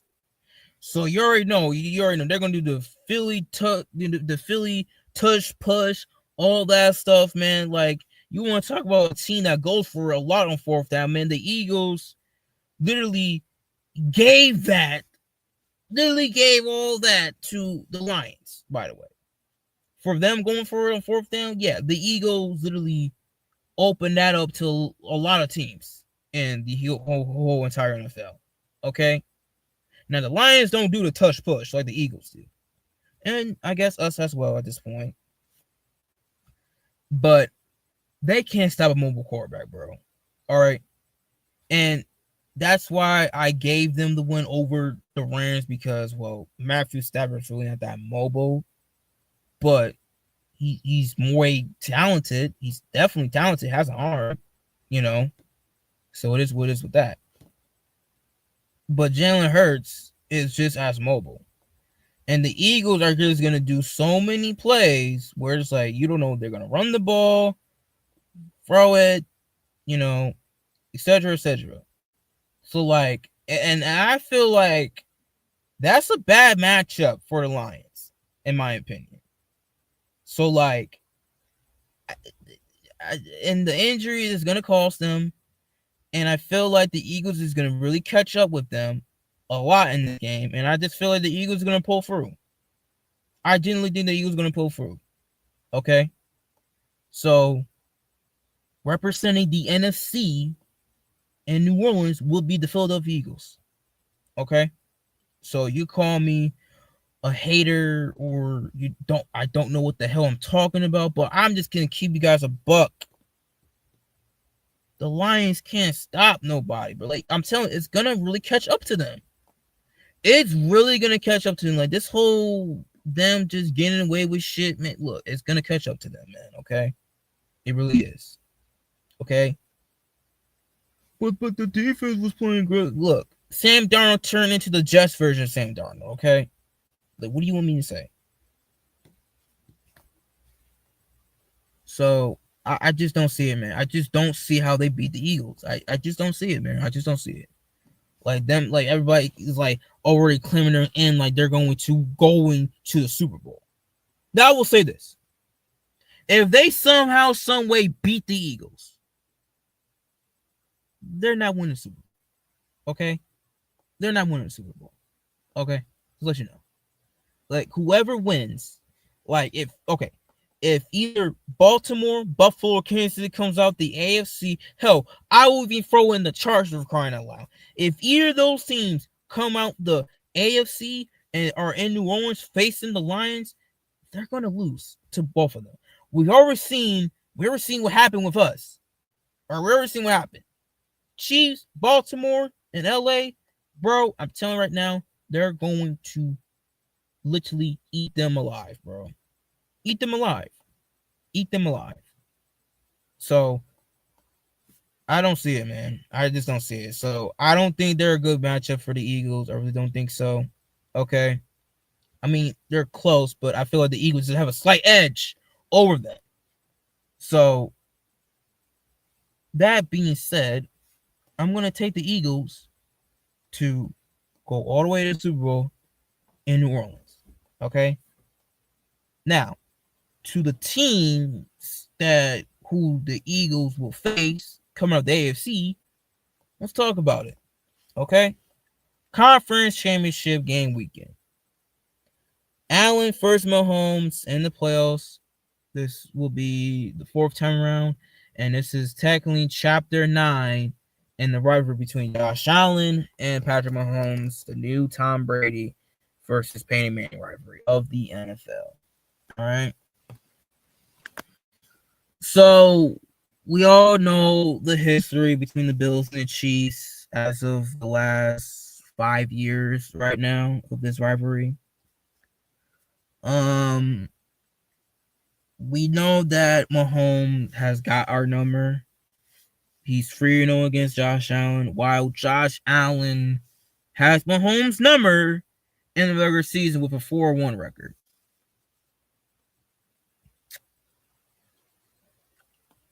Well,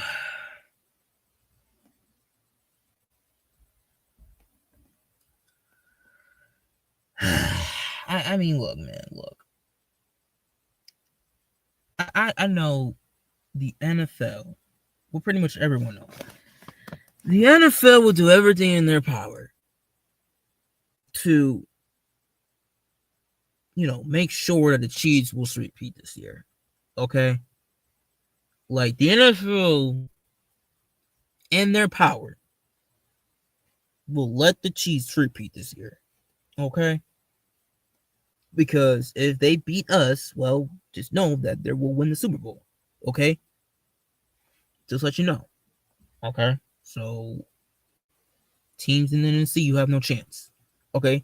Even the Chiefs don't even go to the Super Bowl this year. Well, guess what? You still have no chance. Because guess what? You'll be facing either us or Baltimore or the Chargers. Just saying. Okay? So it is what it is with that. So, I mean,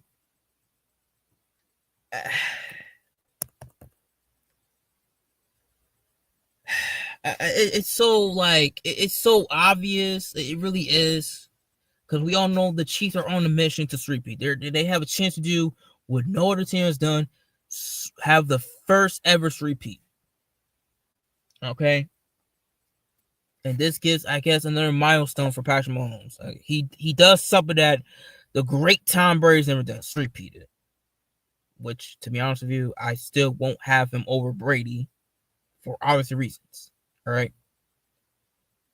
Just saying. But if there's really just one quarterback though, in the entire conference to stop this repeat from even happening, well, most people will say Joe Burrow, for crying out loud. And if Tom Brady was still active, they will say him. Understandably so. Okay, I'm still a little sketchy about the whole Joe Burrow thing. Okay, just let you know. Brady, yeah, okay, that makes a lot of sense.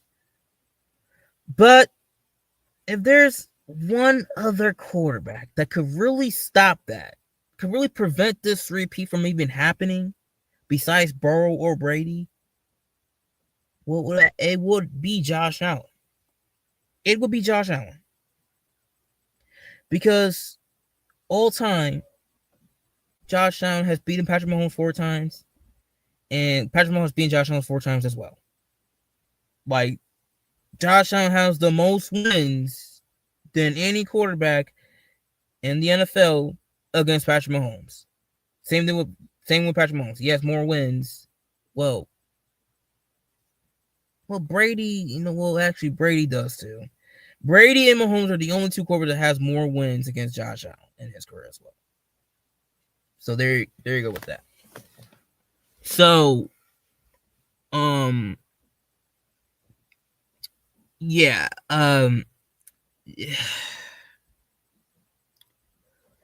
it's so hard to pick this game because it could go either way. But we all know that it really is all pressure on us. All right, like the Kansas City Chiefs has proven empty. Like if the Chiefs lose, who cares? Okay, who really cares? All right, the three-peat didn't happen. It really didn't happen. Okay, so it didn't happen, but they could do it some other time. Okay, so the Chiefs have really proven themselves. All right, they have really nothing else to really prove it. Okay, maybe the three-peat would help, but besides all that, if they lose, well, there's really nothing to really prove. I mean, they won back-to-back Super Bowls. That's probably enough, to be honest with you. But if we win, it will mean a whole lot for us because it could really change a lot of things. It really can.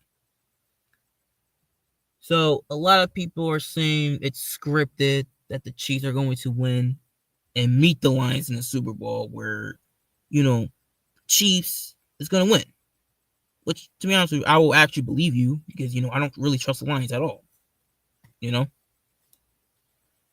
I'll be more comfortable, even though I hate to say this, but I will be better off with another Kansas City Chiefs win, which I really don't want to see. But if I really was to pick one, I would really say I would rather see the Chiefs win in our Super Bowl than I will see the Lions or the damn Ravens win the Super Bowl. Okay? Even not the Buccaneers, what's their names? The Bengals, have they been in here? Just saying. The Chargers, that's a little bit. I mean, I guess, but no one really thinks Herbert's really that better than Josh Allen, regardless of what. All right, but it would change a lot of things. So I will say that. But besides all that, I'll be more comfortable with that more than Lamar winning and the Lions winning, because if I have to hear Lamar Jackson win a Super Bowl, the Ravens fans will talk about that for like the next 15 years. Literally. It will be nonstop. So like, now I understand the Chiefs will have a lot to say. We three-peated, it will be annoying too. But it won't be on the levels of the Baltimore Ravens fan base, is what I'm trying to sit here and say.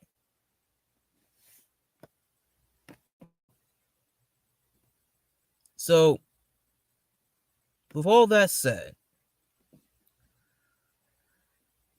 I don't trust Sean McDermott in this game, though. I really don't. Well, I don't trust him in any fucking game, to be honest with you. Or Bobby Batters, too. I trust Josh Allen. Joe Brady, I'm probably going to trust, but Joe Brady has his tendency of doing the exact same game plan, running the ball. Hopefully he learns that, which I think he has now at this point. So, yeah. So they're going to show up. It won't be easy, though, because the Chiefs do got a great defense. However, Josh Allen, always, does his damage against spouse defense, which is like, it's really, it's really, really, really like, I mean, it's respecting Josh Allen too. Spaz is, he respects Josh Allen because, I mean, this is the only quarterback that could really, really do his damage on me, to be honest with you, But, they're still going to show out, though, which I think, honestly, they really did build that defense to really stop Josh Allen, and Josh Allen still shits on them, But I do think that they will step up, though, regardless of what. But I do think the game will still be close. And this is an Arrowhead. So we have a chance to... Well, yeah, because the AFC Championship game, when we went there, it was an Arrowhead, which is so ironic, this is so, like, looking a little 2020 up in here, to be honest with you. So, yeah.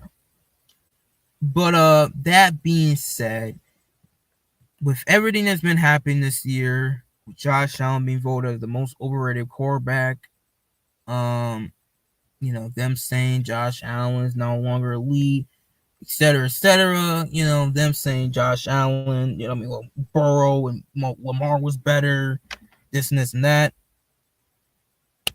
and Mahomes owns you when it matters the most, which I could really see some people saying the Chiefs are going to be doubted, which I think that the Chiefs probably needs a dominating performance against the Chargers in order for them to get the hype. But it is what it is. So I do think people's going to look at Josh as like, all right, the purchase on you, man. Purchase on you. You have to beat Patrick Mahomes. Regardless if that's an Arrowhead or in your own building. It doesn't really matter. We have to beat Patrick Mahomes. This is the quarterback other than Joe Burrow that has been, ending our season over the last 3 seasons. Well, 3 out of the 4 seasons. My bad. All right. So, regular season really didn't really mean anything, to be honest with you. So, I mean, it's exciting because, well, they could really bring up that, Josh Allen was the only quarterback to beat Patrick Mahomes this season. So, it is what it is. Which, all right, whatever. But, yeah. But, who's going to represent the Super Bowl, though, in the AFC? That's the real question. Mahomes is going to show up. Allen's going to show up. So it's going to be another instant classic, but it comes down who has the ball last. Mahomes, we already know what happens if he has the ball last. Allen, you already know what happens when he has the ball last. Even though those moments has been stolen away because of our fucking defense.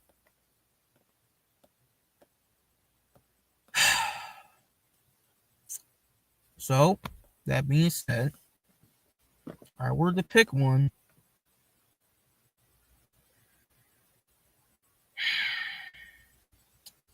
I'm going to say this is the year we finally do it. This is the fucking year we finally do it. We finally extort our demons and we finally take down Patrick Mahomes. Okay, this whole devil magic shit, all this other bubblegum, other bullshit and all. All right. Which, Josh Allen, he always has great games in Arrowhead, to be honest with you. All right. Postseason, he hasn't won. Okay, well, he hasn't beaten Chiefs regardless of what, in Arrowhead or in Buffalo. But, this is probably the year to do it. Okay, Josh Allen has been on a whole nother level, and he's just in his prime. Okay, like he's literally now in his prime. So it is what it is. Now, if he doesn't get it this year, then the narrative is going to be, well, you can't beat them in the postseason. All right, and people can probably start calling Josh Allen a playoff choker. Because if he has a stinker, then it's like, all right, well, dog, what the fuck are you doing? Okay. But I think Josh is probably going to learn from his mistakes. Probably from, I mean, that AFC Championship game was so 4 years ago, man. It's like, you know, I knew we were going to win anyways. But I feel like this is now the time to really take down the Kansas City Chiefs. Okay? Well, it should have been last year. But I think now it's like, you know, we got to really take it down. And also, this will be our first road win in the postseason since the 90s when we beat the Dolphins to win a conference championship game as well. We haven't done that as well. So it's a lot of homes we got to do, man. We got to win a world playoff game. You know, we got to beat Mahomes, you know, so there's a lot of things we have to do. Okay?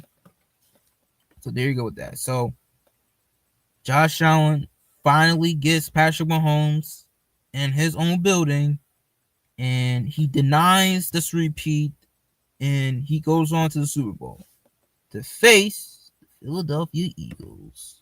Dun, dun, dun. All right, and then there were two. All right. So, Eagles and Bills. The number one, probably is going to be the number one. You know, yeah. This is the number one Super Bowl matchup. Okay, I don't give a. It's not the Lions and the Bills. All right, it's not the Lions or the Chiefs. It's the Bills and the Eagles, the two craziest NFL fan bases in the whole entire National Football League. Okay, like this game in New Orleans will be just big. Okay, I feel like if it's the Chiefs and the Lions, it's like who cares? Really, it's like I don't think. I mean, it's gonna be hype, but I don't think it's gonna be on the levels as a Bills and the Eagles Super Bowl. To be honest with you, I really don't think so. All right, because you got the two craziest fan bases in a city that I always wanted to go to in New Orleans, who also has a great fan base as well. So you put two teams who's as crazy, as loyal, as passionate in a beautiful city like New Orleans, and they party all night. Because why the hell not? Why the hell not? You know? Bills and Eagles. So this is the Bills' redemption, because the only teams that have beaten the Buffalo Bills have been the teams from the NFC. Giants, Washington, when they were the Redskins at the time, and Dallas Cowboys. The only team that did not face in that division in the Super Bowl was the Philadelphia Eagles. And also, fun fact, Josh Allen, outside of the Buffalo Bills, the Eagles are the only team he hasn't beaten. He's beaten everybody else except for the Philadelphia Eagles. All right. And also, this is a little bit revenge from the regular season game from last year in Philadelphia, where the fucking referees, you know, we were playing against both, well, actually, three fucking goddamn teams, you know, Sean McDermott, the Eagles, and those crooked people that wears zebra colors. Okay? There you go with that. All right. And we had a combined yards of like, what, 400? And we lost that game. You know? In overtime. And then after that, we went on a run. Excuse me. So there you go.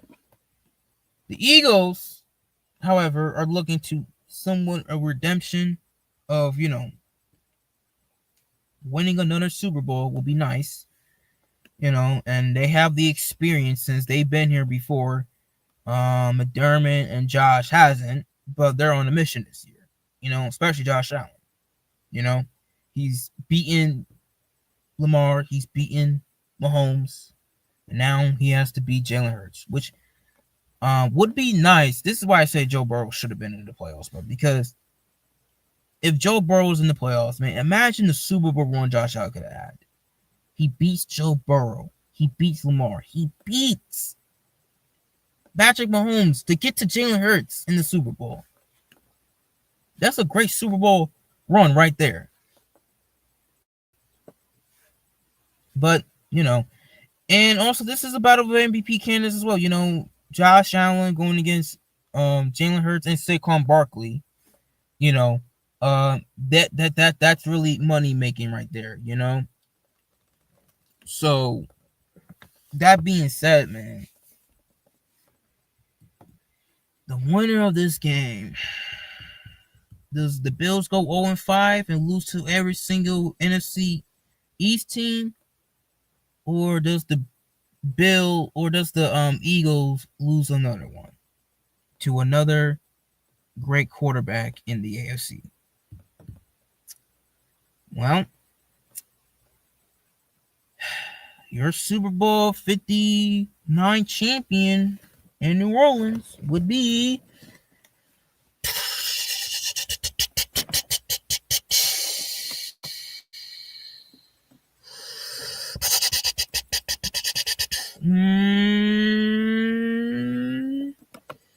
the Buffalo Bills. Yep. Buffalo Bills win the Super Bowl.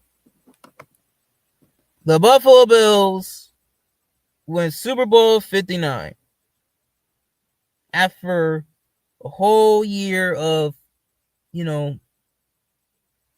people saying Josh Allen will be nothing without Stephon Diggs. He can't win his own division. He's going to fall off a cliff, etc., etc. People thought that Joe Burrow and Lamar was better. Mahomes has his number in the postseason, and then they're going to probably sit here and say, well, I don't know what the hell they really say about the Bills and the Eagles Super Bowl match. I really don't know what they say. They'll probably say the Eagles probably got that, this and that, the Bills can't stop the run, etc., etc., okay? And maybe that might motivate Saquon for, since, I guess Josh Allen would have stolen the MVP after that, so it is what is that. So it will be a great Super Bowl matchup, don't get me wrong, between the Eagles and the Bills, it's literally the best Super Bowl matchup in the whole entire postseason, okay? So the second one will be Packers and Chiefs, okay? So there you go with that. And then, Lions and Chiefs, and then Bills and Lions. Okay.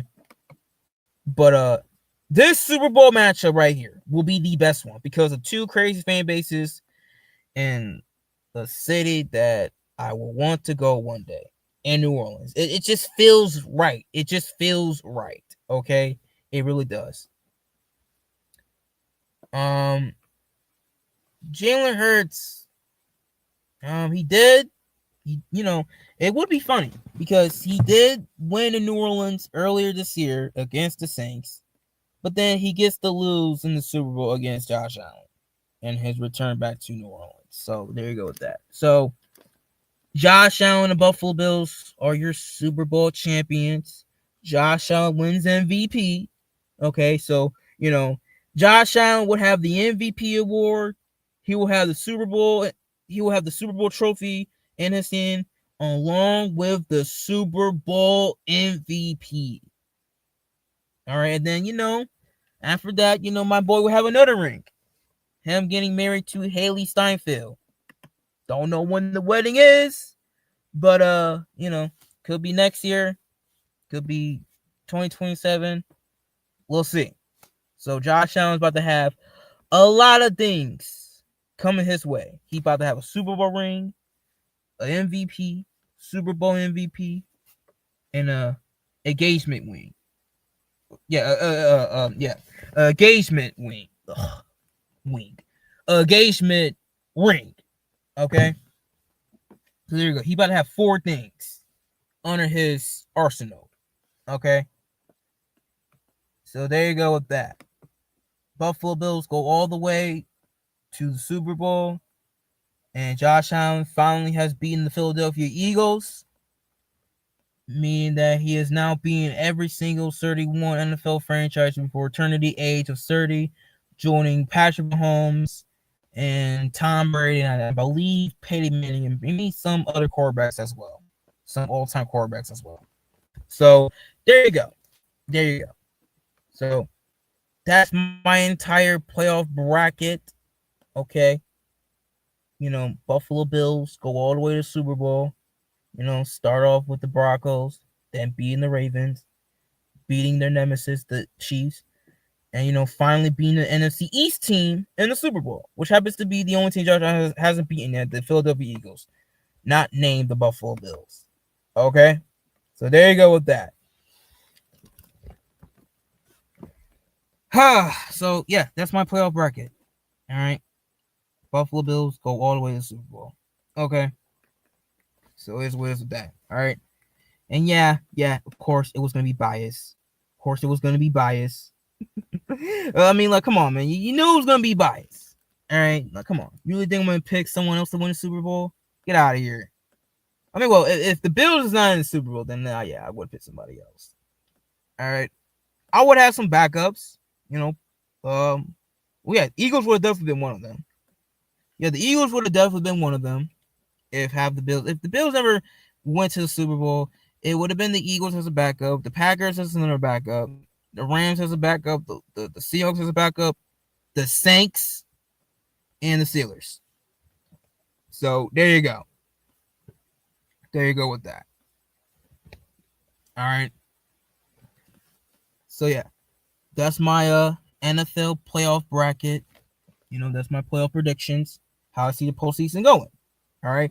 I wish that really, I'm being for real, man. This is not even me trolling. I really, oh my god, man, I really wanted the fucking Bengals to really be in it, because this is what we could have gotten in the playoffs. All right, and this is the last thing I'm gonna show y'all, and then I'm getting out of here because it's about to be 1:00. So yeah.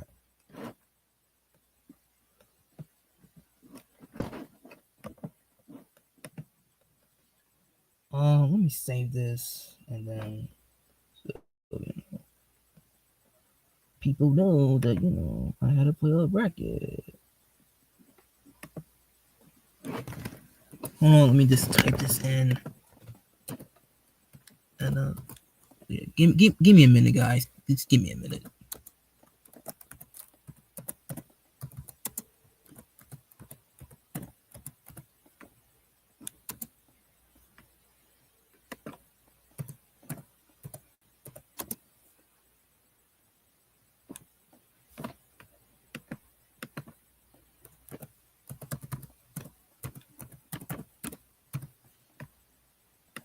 All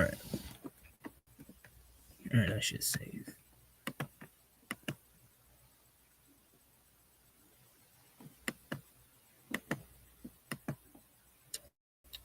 Hold on, let me just clear this out. All right. Let me just go back to the playoff prediction. All right, so this is what we could have gotten. What? Fuck. Okay. Where is it?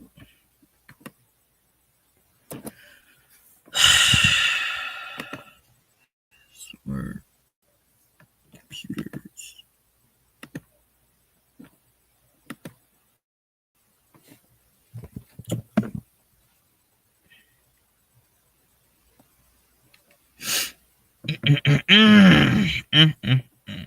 All right. Let's see. Let me just show you something here. This is what the playoffs could have been. Boom. And then I think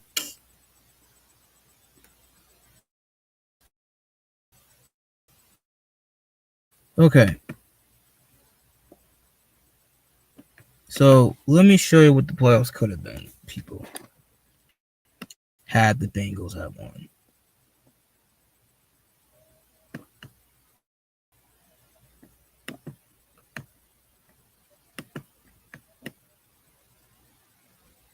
Oh shit! It's not giving me. Okay. So just pretend like the okay. All right, whatever. Okay, who cares? Okay, whatever. All right, since they're not gonna show me it. Okay, so just pretend the Bengals are the seventh seed, right? And pretend that the Bills and the Bengals were facing, because that would have been technically the best matchup the whole entire week. Had the Bengals would have gotten in. Just pretend that the Bengals are the 17 where the Broncos are at, and just pretend that they're the 7th seed, and this is where they face Buffalo Bills again. Burrow first Allen, I believe it's what would it be 4? Because I know the Damar Hamlin game happened, but then it got canceled, so it is what it is with that. So I guess this will be third, I guess, in my opinion. But let's just say it's 4th, okay? So that happens, and then yeah, it would have just been a great Super Bowl run. Would have been us beating the Bengals because they knocked us off in the playoffs, and people believe that Joe Burrow is better than Josh Allen, and they believe that Joe Burrow is like the savior. Oh my God, he's the only one outside of Tom Brady could beat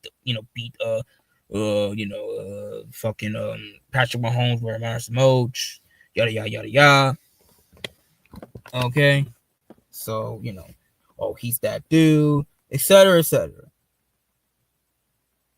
Then he beats Lamar, who gave him belt to ass earlier in the year, and they believe that Lamar is better. He should be MVP, but then he beats him in his own building. Okay, and then he go against his greatest rival. Okay, and Patrick Mahomes, the man he hasn't gotten over the hump against in the postseason, and he goes to his building and beats him. And they say, well, he can't beat him when he matters the most. He can't beat him. He cannot beat him. So, it is what it is with that. And then he beats him. And then he goes face the Eagles in the Super Bowl. And I don't know what the narrative would be. It'll probably be like what the Buffalo, well, obviously our Super Bowl win-loss record. And maybe, I guess, they might bring up that we haven't beaten no NFC East team. They may bring up that, Josh Allen hasn't beaten the Eagles. So I don't know. They might bring something like that. Because, at one point, people will believe that Jalen Hurts was better than Josh Allen. Believe me. That was like last season. So there you go with that. And Josh Allen beats him. And he beats Saquon Barkley as well. Oh, yeah. So that's probably what they believe. They say, yeah, maybe we should have. The MVP should have been Saquon, yada, yada, yada, yada. He broke the all-time record, et cetera, for most rushing yards in the season since Eric Dickerson in 84. So yeah, and then he beats Jalen Hurts in the Super Bowl in New Orleans. So there you go.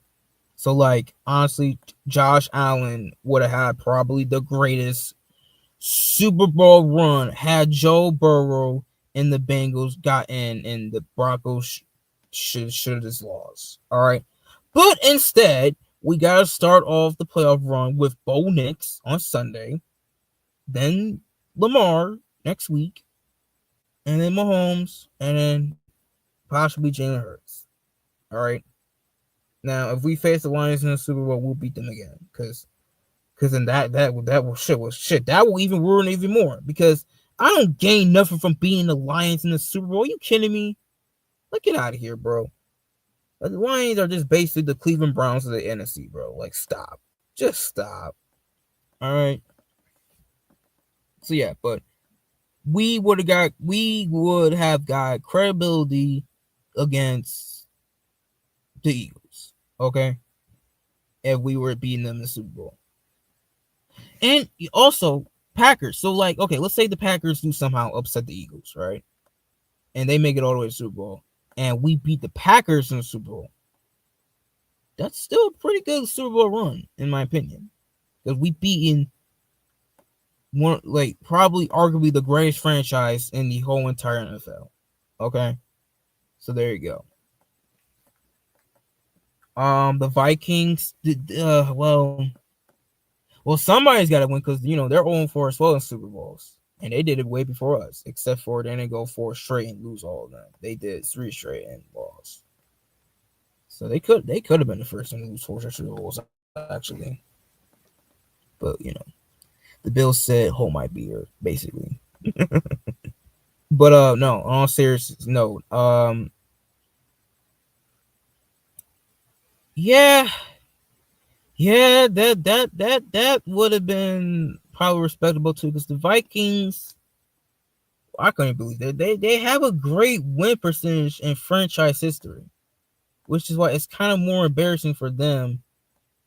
Well, yeah, that's why I say it's more embarrassing for the Vikings to be on 4 Super Bowls than the Bills, because the Bills has been mediocre for like since the beginning of the franchise history. So we had some good years in there, and even now, but the Vikings has always been like consistent. Well, most of the time. All right, they're pretty much like the Red Sox, to be honest with you, except for they don't have the championship. Like they're good one year, but then they're bad the next year, something like that. So yeah. So there goes that. Okay. But yeah, that could have given us some credibility as well. I don't know about Washington. The Rams as well. The Rams would have been another great credibility, because that would have gave us some revenge from what happened a month ago in LA. So that would have been credibility too, because the Rams are up there as a top 10 franchise all time. So yeah, there goes that. So yeah, those are really like the only 4 teams I could really sit here and say we would have got some credibility had we played them in Super Bowls. The Eagles, Packers, Vikings, and the Rams. Now, if the Cowboys, the 49ers, and hell, even the Giants were in were like in the playoff picture, that right there would even give us even more credibility too. Just saying. So there you go with that. But as for our Super Bowl run, I mean, okay, we beat Lamar, we beat Mahomes, but we didn't play Burrow. Now, okay. Oh no, okay. Hold on, let me think. Well, if we play Justin Herbert either divisional round, like let's say an upset happens, like in Baltimore, and we were to play, like we were to play. Hold on, let me see something. Let me see that's actually true. Hold on. Let me see something real quick. Oh, okay. That's what I thought. But if that happens, yeah. Okay. So, okay. That's what I thought. Okay, I just did it. So, let me just show y'all. Real quick. Okay.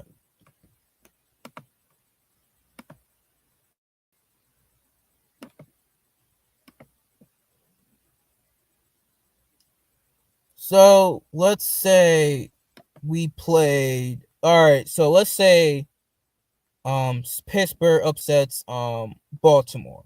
Okay. And the Chargers win that game. Well, the likelihood we will play the Chargers in the divisional round, right? Okay.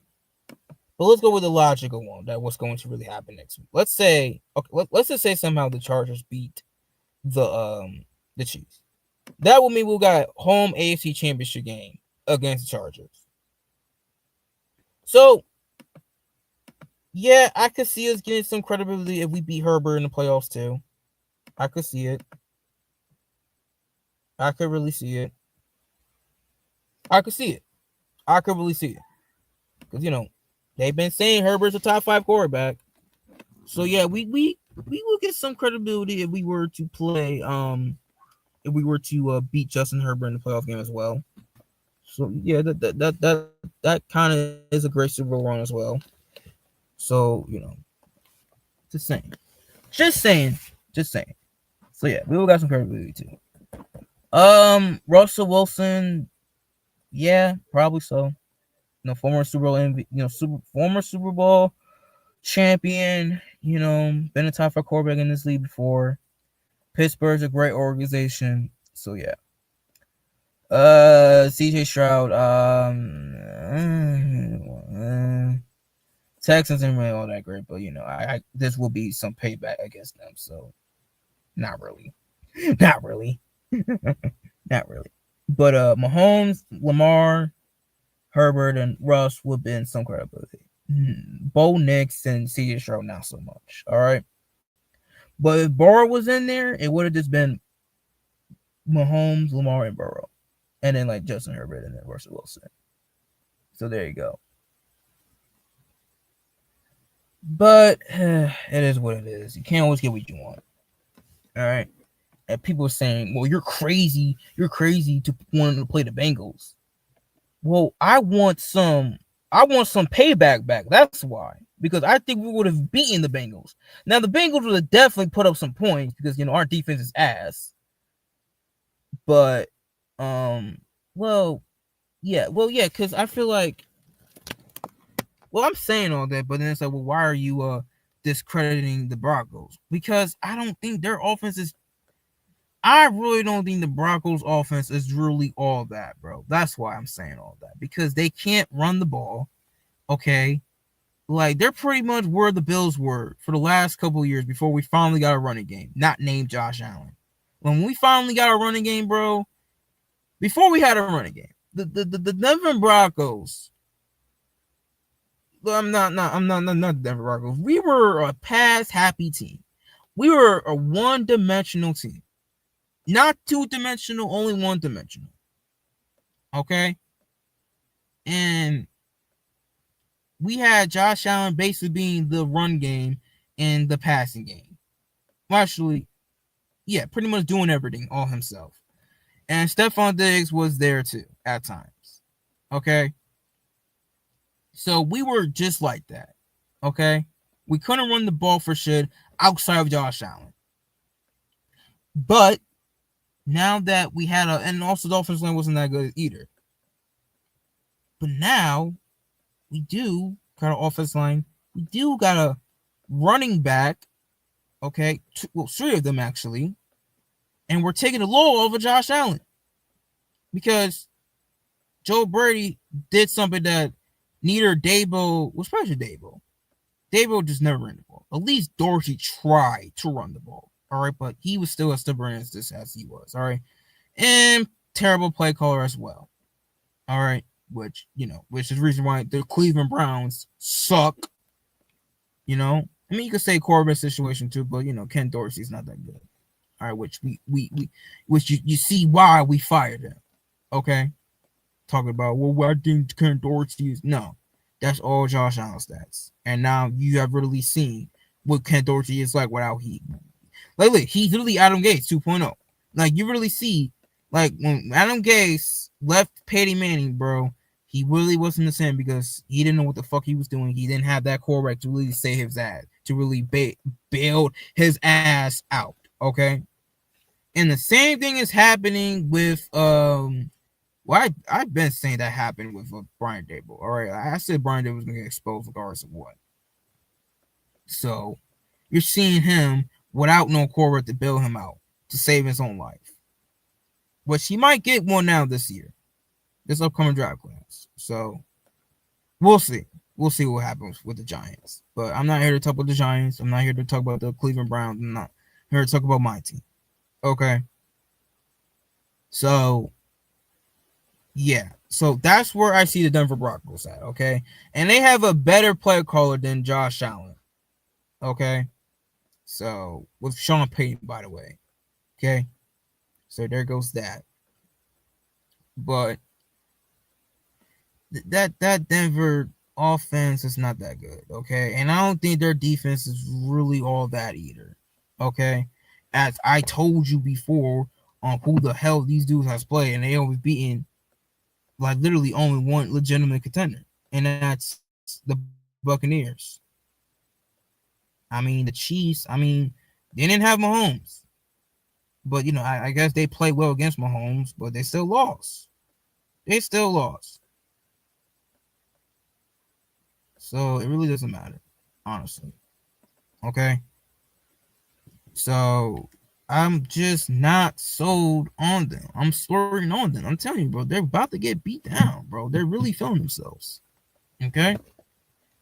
So, it is what it is. So everybody keeps saying it's the upset alert of the week, which that's another reason. I just don't understand. How the fuck are we always the upset alert of the fucking, like, just any game? We're always the upset alert.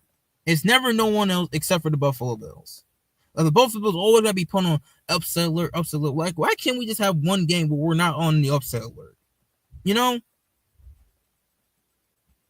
Like, I knew this shit was gonna happen. Which is why I wanted the Bengals in the fucking place so that we can actually avoid this dumb shit of upset alert.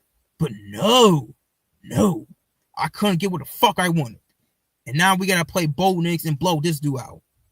So now, because now we gotta hear, well, we can only beat rookie quarterbacks and backup quarterbacks in 7 and 6 seeds all of a sudden. We can't beat no division leader. We can't be no division leader, So, it is what it is, I guess. But I've been telling these people, we've been going against the best defenses in the league. Belichick, always had a great defense. The Broncos, y'all saying, has a great defense. We'll see. They cannot make this game close. I will say that. Because then it's going to give a lot of people some hope about that Ravens game. And so, well, they struggle against Bo Nix, so, it is what it is. Well, then again, we did struggle with Drake May. So, and they have a terrible offense.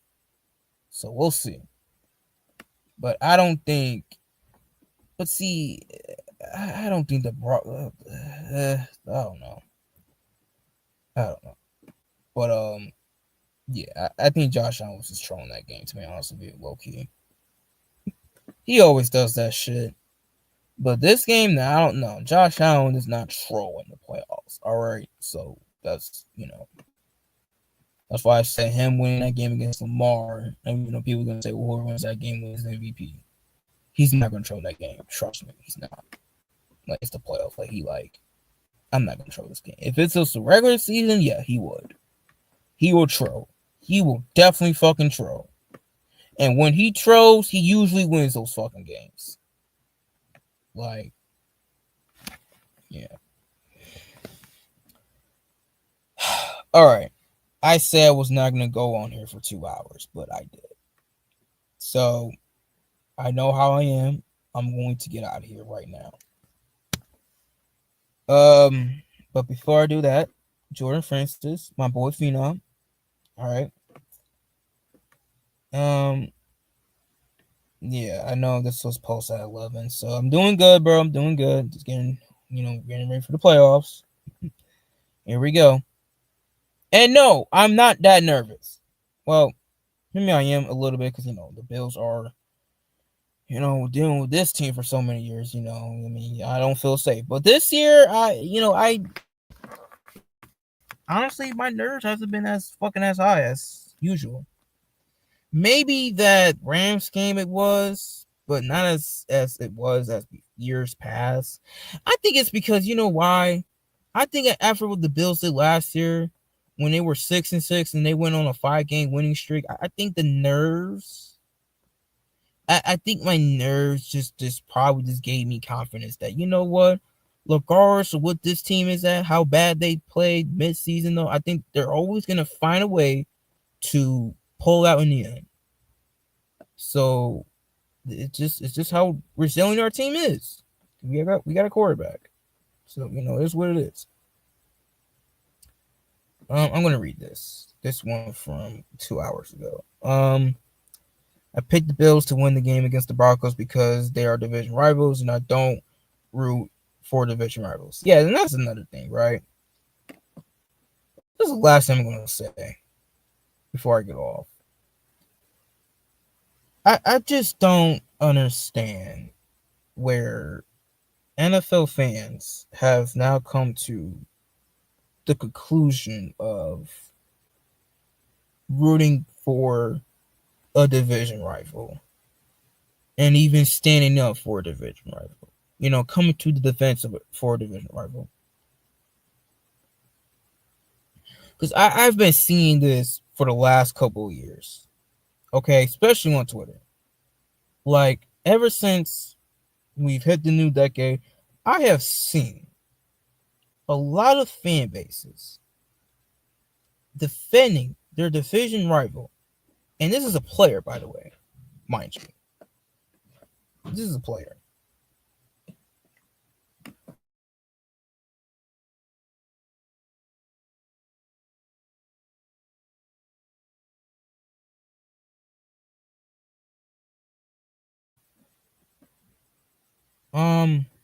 Sorry. Yeah, that's what I was saying. It's a player in the division that, they don't like. Okay? I mean, they respect him, but they don't like him. Okay? Um, it annoys me. It really, really annoys me for a rival, mind you, to root for that division rival and even defend them. Because I even seen in my own fan base, especially with the Dolphins,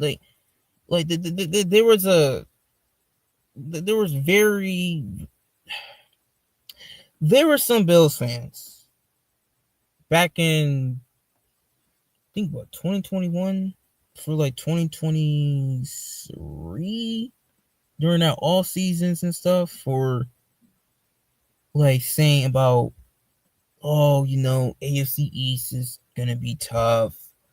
I think Tua's gonna do this and this and that, right? And they were just coming to the defense of being a bunch of snowflakes of defending the Miami Dolphins.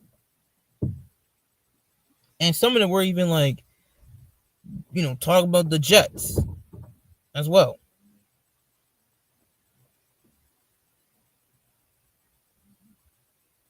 And that just annoys me, because it's I went there, right? Dude, let me just tell you something. I really have seen and you already know how I am on Twitter. Dog, Jets fans, Dolphins fans, man, dude, you already know. Alright? They trashed us. Okay? They trashed us. Okay? Saying that, we're gonna win the division over Buffalo. Buffalo Super Bowl, windows closed, yada yada yada yada. And a couple division titles later, Buffalo Bills still won the AFC East. Okay, mind you. And there was Bills fans saying that this is the division of death. I'm like, how in the world is the AFC East the division of death, where we have clearly won this division since the departure of Tom Brady? Ever since Brady, left New England, we have been the new kings of the East. And you really got a bunch of Bills fans being a bunch of snowflakes towards the division rivals. But when it came to the Patriots, see, this is the thing. As long as their whole logic was all this, as long as the Patriots are bad and down, it doesn't really matter who really wins the AFC East between the Bills, Dolphins, and the Jets. I'm like, are you actually out of your fucking mind right now? So let's just shit on the Patriots, because I guess that they're the only team that you don't want to see, but you want to see the Dolphins and the Jets win, knowing their fan bases is literally no different from them, really no different from New England. Do you understand what you're saying here? You want to see the Jets and the Dolphins win. Do you look, let me tell you something. If either of them won a division, Jets or Miami, they will talk about that division title win for 25 years, bro. They could be the worst team in the league for the next 25 years, and the thing we hear the most is how they won the AFC East in 2025 or 2026 or 2027, and so on and so on, be forth. Like, that would be way worse than hearing them. That will really be way worse than hearing them win Super Bowls. But it'll be way worse than hearing Miami saying, we're still the only undefeated team that won. We're still the only undefeated team that ever won undefeated, won a Super Bowl. And it just bringing up that civil rights movement Super Bowl they won and haven't been back since. That'll be way worse. And you want them, and you feel comfortable for them to win the division over the Patriots. Man, get out of my damn face, bro, with that bullshit. All right? Now get out of here. Well, I can't stand a bunch of snowflake fans, bro. I really can't. Like, these dudes are soft. I'm sorry, but you're soft. Okay? And I'm not talking about the Bills fans that I talk to. Okay? I'm talking about the other side of the Bills Mafia, where they're a bunch of snowflakes and they don't defend the team whatsoever. Like, they just take it. Unbelievable. And this year, I have seen Bengals fans and Ravens fans just tag team us in the Josh Allen conversations about MVP and all that other stuff. Well, Lamar and Burrow are better than Josh Allen. Bengals fans and Ravens fans teaming up. Two fan bases who play in the exact same division twice a year. Cutting for one another. Being a cut against us. Against our quarterback. Like, there's no fucking way, bro. But now they want to go back to hating each other.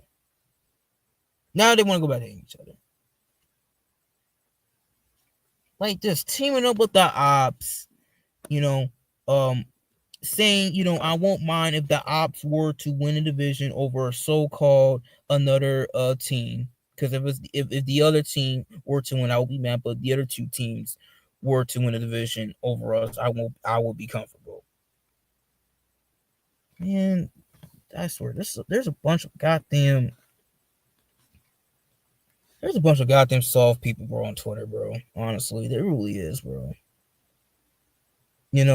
That's for who the fuck Elon Musk should fuck remove. He should remove all the fucking snowflakes from the fucking internet, honestly. And it would be a better place. Like, should remove a bunch of racism. He'll be okay with that. He'll be okay with the racism people, the racist people on there. Don't want to get rid of them.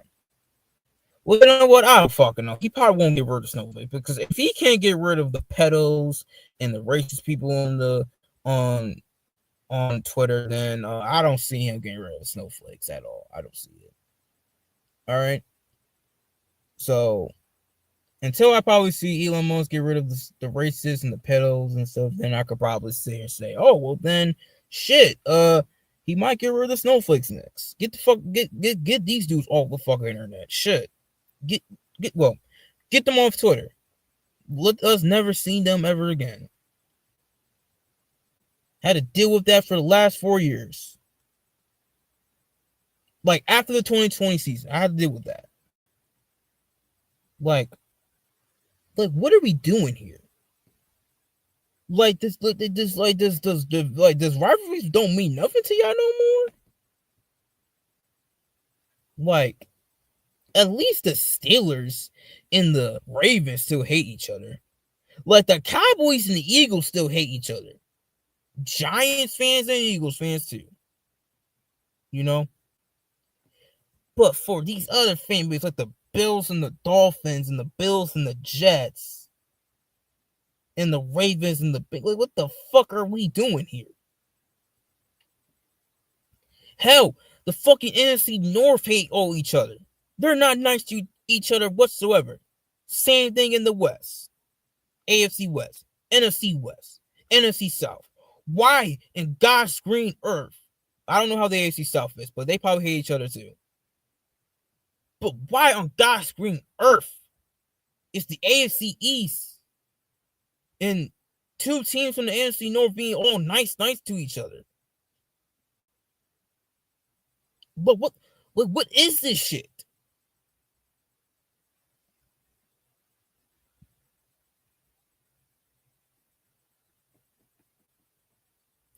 You know what? There were actually, I take it back for the AFC West, because there was 1 year where Tom Brady went back. Well, yeah, actually, yeah, 4 years ago. So when Tom Brady went to the Super Bowl with the Buccaneers, dude, do you understand how many people from the AFC West picked the Chiefs to win the Super Bowl over the Buccaneers because of their hatred of Tom Brady?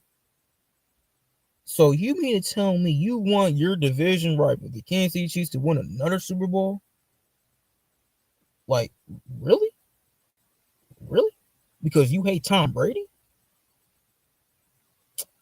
Man, if it's not the NFC South, then no other team should be rooting for the fucking Chiefs. I'm sorry, but no, no. You can't do that shit. You can't. Because I hate Tom Brady. Man, get over it, bro. Let's get over it. All right? He's no longer here. Okay? He's no longer playing the league. All right? He's now commentating on Fox.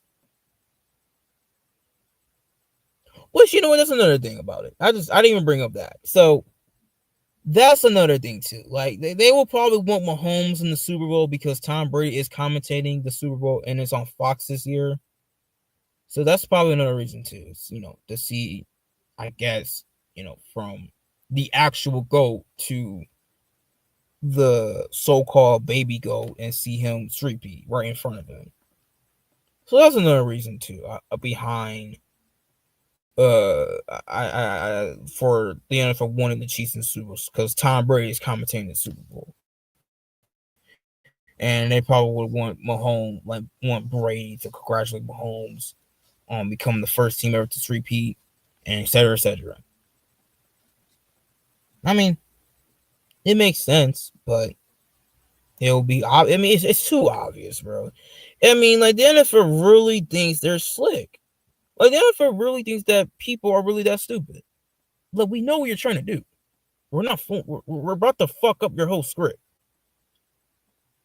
So, this is what it's with that. But like I said, it's going to be Eagles and Bills. Hopefully I'm right. But it's probably going to be probably the Lions and the Chiefs. And like I said, the Lions will lose because I just don't trust them. Okay? I mean, the Chiefs are going to win it. My pick will be the Chiefs. Believe it or not. If the Lions and the fucking Chiefs were to meet. Now, would I be rooting for the Chiefs to win? Fuck no. But I would have to go with the safe pick. I don't really... The Lions are not really all that to me. I'm sorry. I'm not a believer. Okay? So, it's what it is. But I'm picking...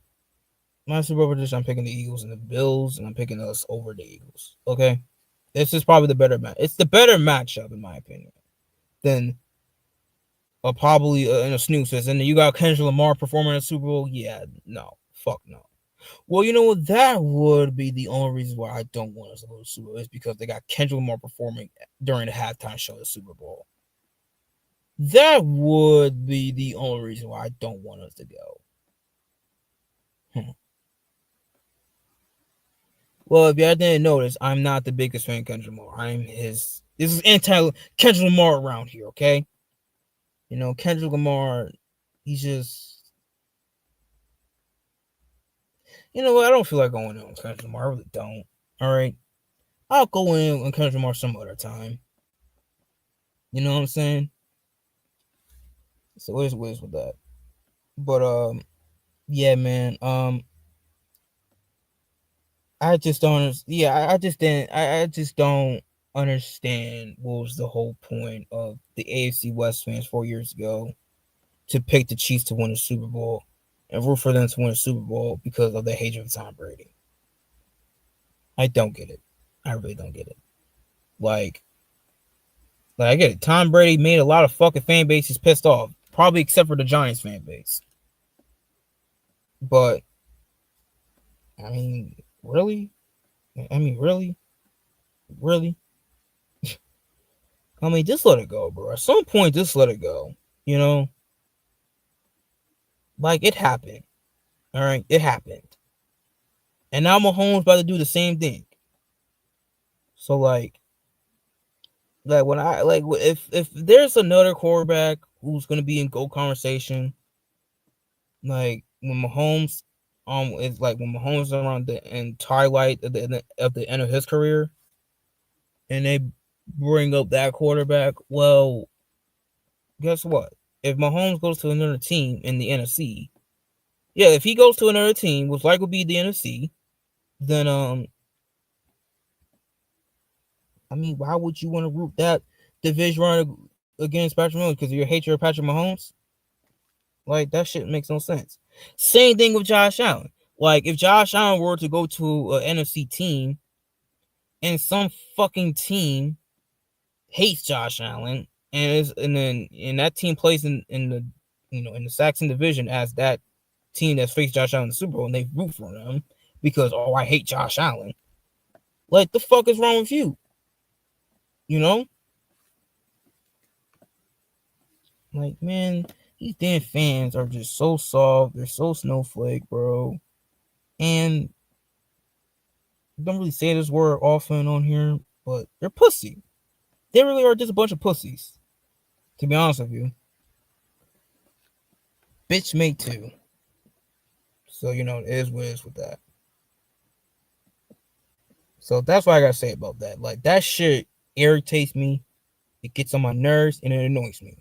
And it pisses me off too. I have to see division rivals root for division rival against another team or against that team that has a player that they don't fucking like. Fuck out of here. Like, I hate Jalen Ramsey. Okay? I just always hated Jalen Ramsey. Like, I did root for the Bengals in that Super Bowl. But the Bengals, like, this is before the Bengals and the Bills had beef with each other. It was before that. So it was that. But now since Jalen Ramsey is in my division, there's no fucking way in hell I'm rooting for the fucking Dolphins to win a Super Bowl. Are you crazy? Get out of here. Even if Brady was in this division, I didn't root for him because he's in my division. Okay? But out of the division, I'll root for him. Shit, because he's now out. He's out of my division. Now, I didn't always hate Tom Brady. I always didn't. I just hate what he did to my team. But I really didn't genuinely hate the guy. Only player I ever really hated was only fucking Jalen Ramsey in the NFL. That's it. I don't really hate Tom Brady. I really don't. Tom Brady's like one of my favorite quarterbacks to ever watch. I respect Tom Brady a hell of a lot more. Shit. I was always in that Peyton Manning debates and shit. I always had Peyton Manning over Tom Brady. Because I just felt like Peyton Manning was the better quarterback. But, Tom Brady, came along and, I had to switch it up. Because I always had Brady at number 2. Well, you could go either way with it, to be honest with you, with the whole Brady Manning thing. But I always had Peyton Manning over him. And Peyton Manning has beaten him in the playoffs 3 times. So that's another thing. But outside of that, Tom Brady, he won a Super Bowl with another team in the NFC. And, he just has more than teams. So, Tom Brady did. Solidified for me and him as the GOAT. Like, the man did it without Belichick. So that's what it is with that. Which I always had a feeling that it was kind of more Brady than Belichick in some ways. Because everybody always points to the 2008 season. Oh, well, the Patriots went 11-6 without Tom Brady, even though that team they had in 2000 was the exact same team they had when they went 16-0. So I feel like that was always out of context and misleading with it. But in 2000, Belichick's first year, Same year they drafted Tom Brady. I mean, well, they went what 11-5, well 5-11, and then Tom Brady starts the next year and he takes them to a Super Bowl and wins it against the greatest show on turf, and never looked back ever since then. So well, who really was the key success to the Patriots' dominant run for the past 2 decades? You know, I mean, it's both of them, but Brady just got the edge a little bit more. So it's what it is. Which I feel like is stupid when it's a defensive coordinator and a head coach, though. Like a defensive minded head coach and a quarterback. Like Belichick don't coach offense; he coaches defense. But I feel like we'll get that with Mahomes and Andy Reid, because that will make more sense than the whole Brady and Belichick debate, because Andy Reid coaches offense. Patrick Mahomes is a quarterback. But I will say, Patrick Mahomes took them to another level, though, and won them championships. So, yeah, you have to play in that factor. They were going to playoffs. They were winning division titles. They just never got to what it needed to get to. And enter Mahomes, boom, we're officially a dynasty. So there you go. Like I said, quarterbacks make the world go around. I always believe that. And you're seeing it now. Josh Allen, Lamar, Mahomes, Burrow, a few others too. Back in the day, Breeze, Rodgers, Manning, Brady. Phillip Rivers was another one. Big Ben, Cam, Russ, Michael Vick, and others too. Andrew Luck. So there you go. Hell, Jalen Daniels. Like, come on.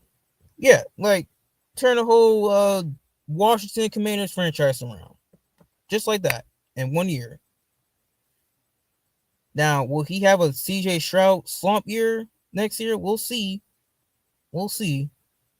Unless he doesn't do what CJ Stroud did in all season, where he said, "Oh, I'm a top 5 quarterback, yada yada yada yada."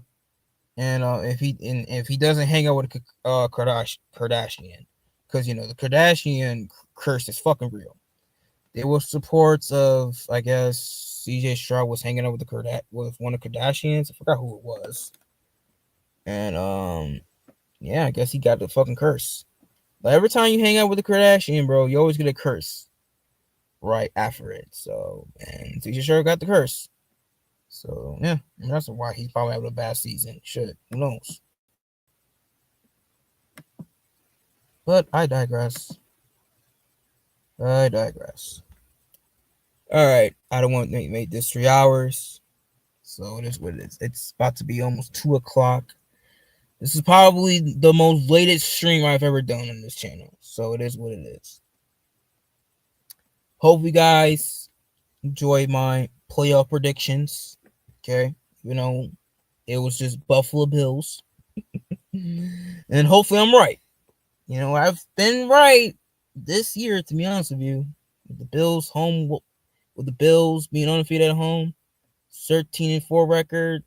Obviously, we're always going to win the division. Okay, so that's really that, but it is what it is with that. So, anyways, hopefully I get the playoffs right. Hopefully. But well, no, I'll probably still be right, because I did say that the NFL do in their power for the Chiefs to 3-peat and possibly meet the Lions in the Super Bowl, because Tom Brady's commentating that Super Bowl in New Orleans because it's on Fox. So there you go. And they probably will want Tom Brady to congratulate Mahomes, first team ever 3-peat, watching the real GOAT, watching the baby GOAT doing work, this and this and that. But we all know who the real NFL GOAT is. It's always going to be Tom Brady. Okay? A close third and second would be Jerry Rice or Lawrence Taylor. Okay? And a fourth, I'll probably say maybe like a Peyton Manning and Ray Lewis and the Ed Reed. And Joe Montana, too. So there you go. All right, y'all. I wish every team luck in the playoffs, even my ops, you know. So yeah, hopefully we have a great NFL postseason playoffs this year.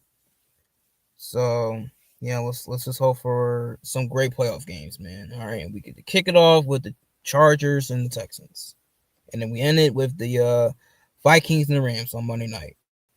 So it is what it is. But hopefully my team is the one that, you know, has all the great playoff success this postseason. All right, because we're due.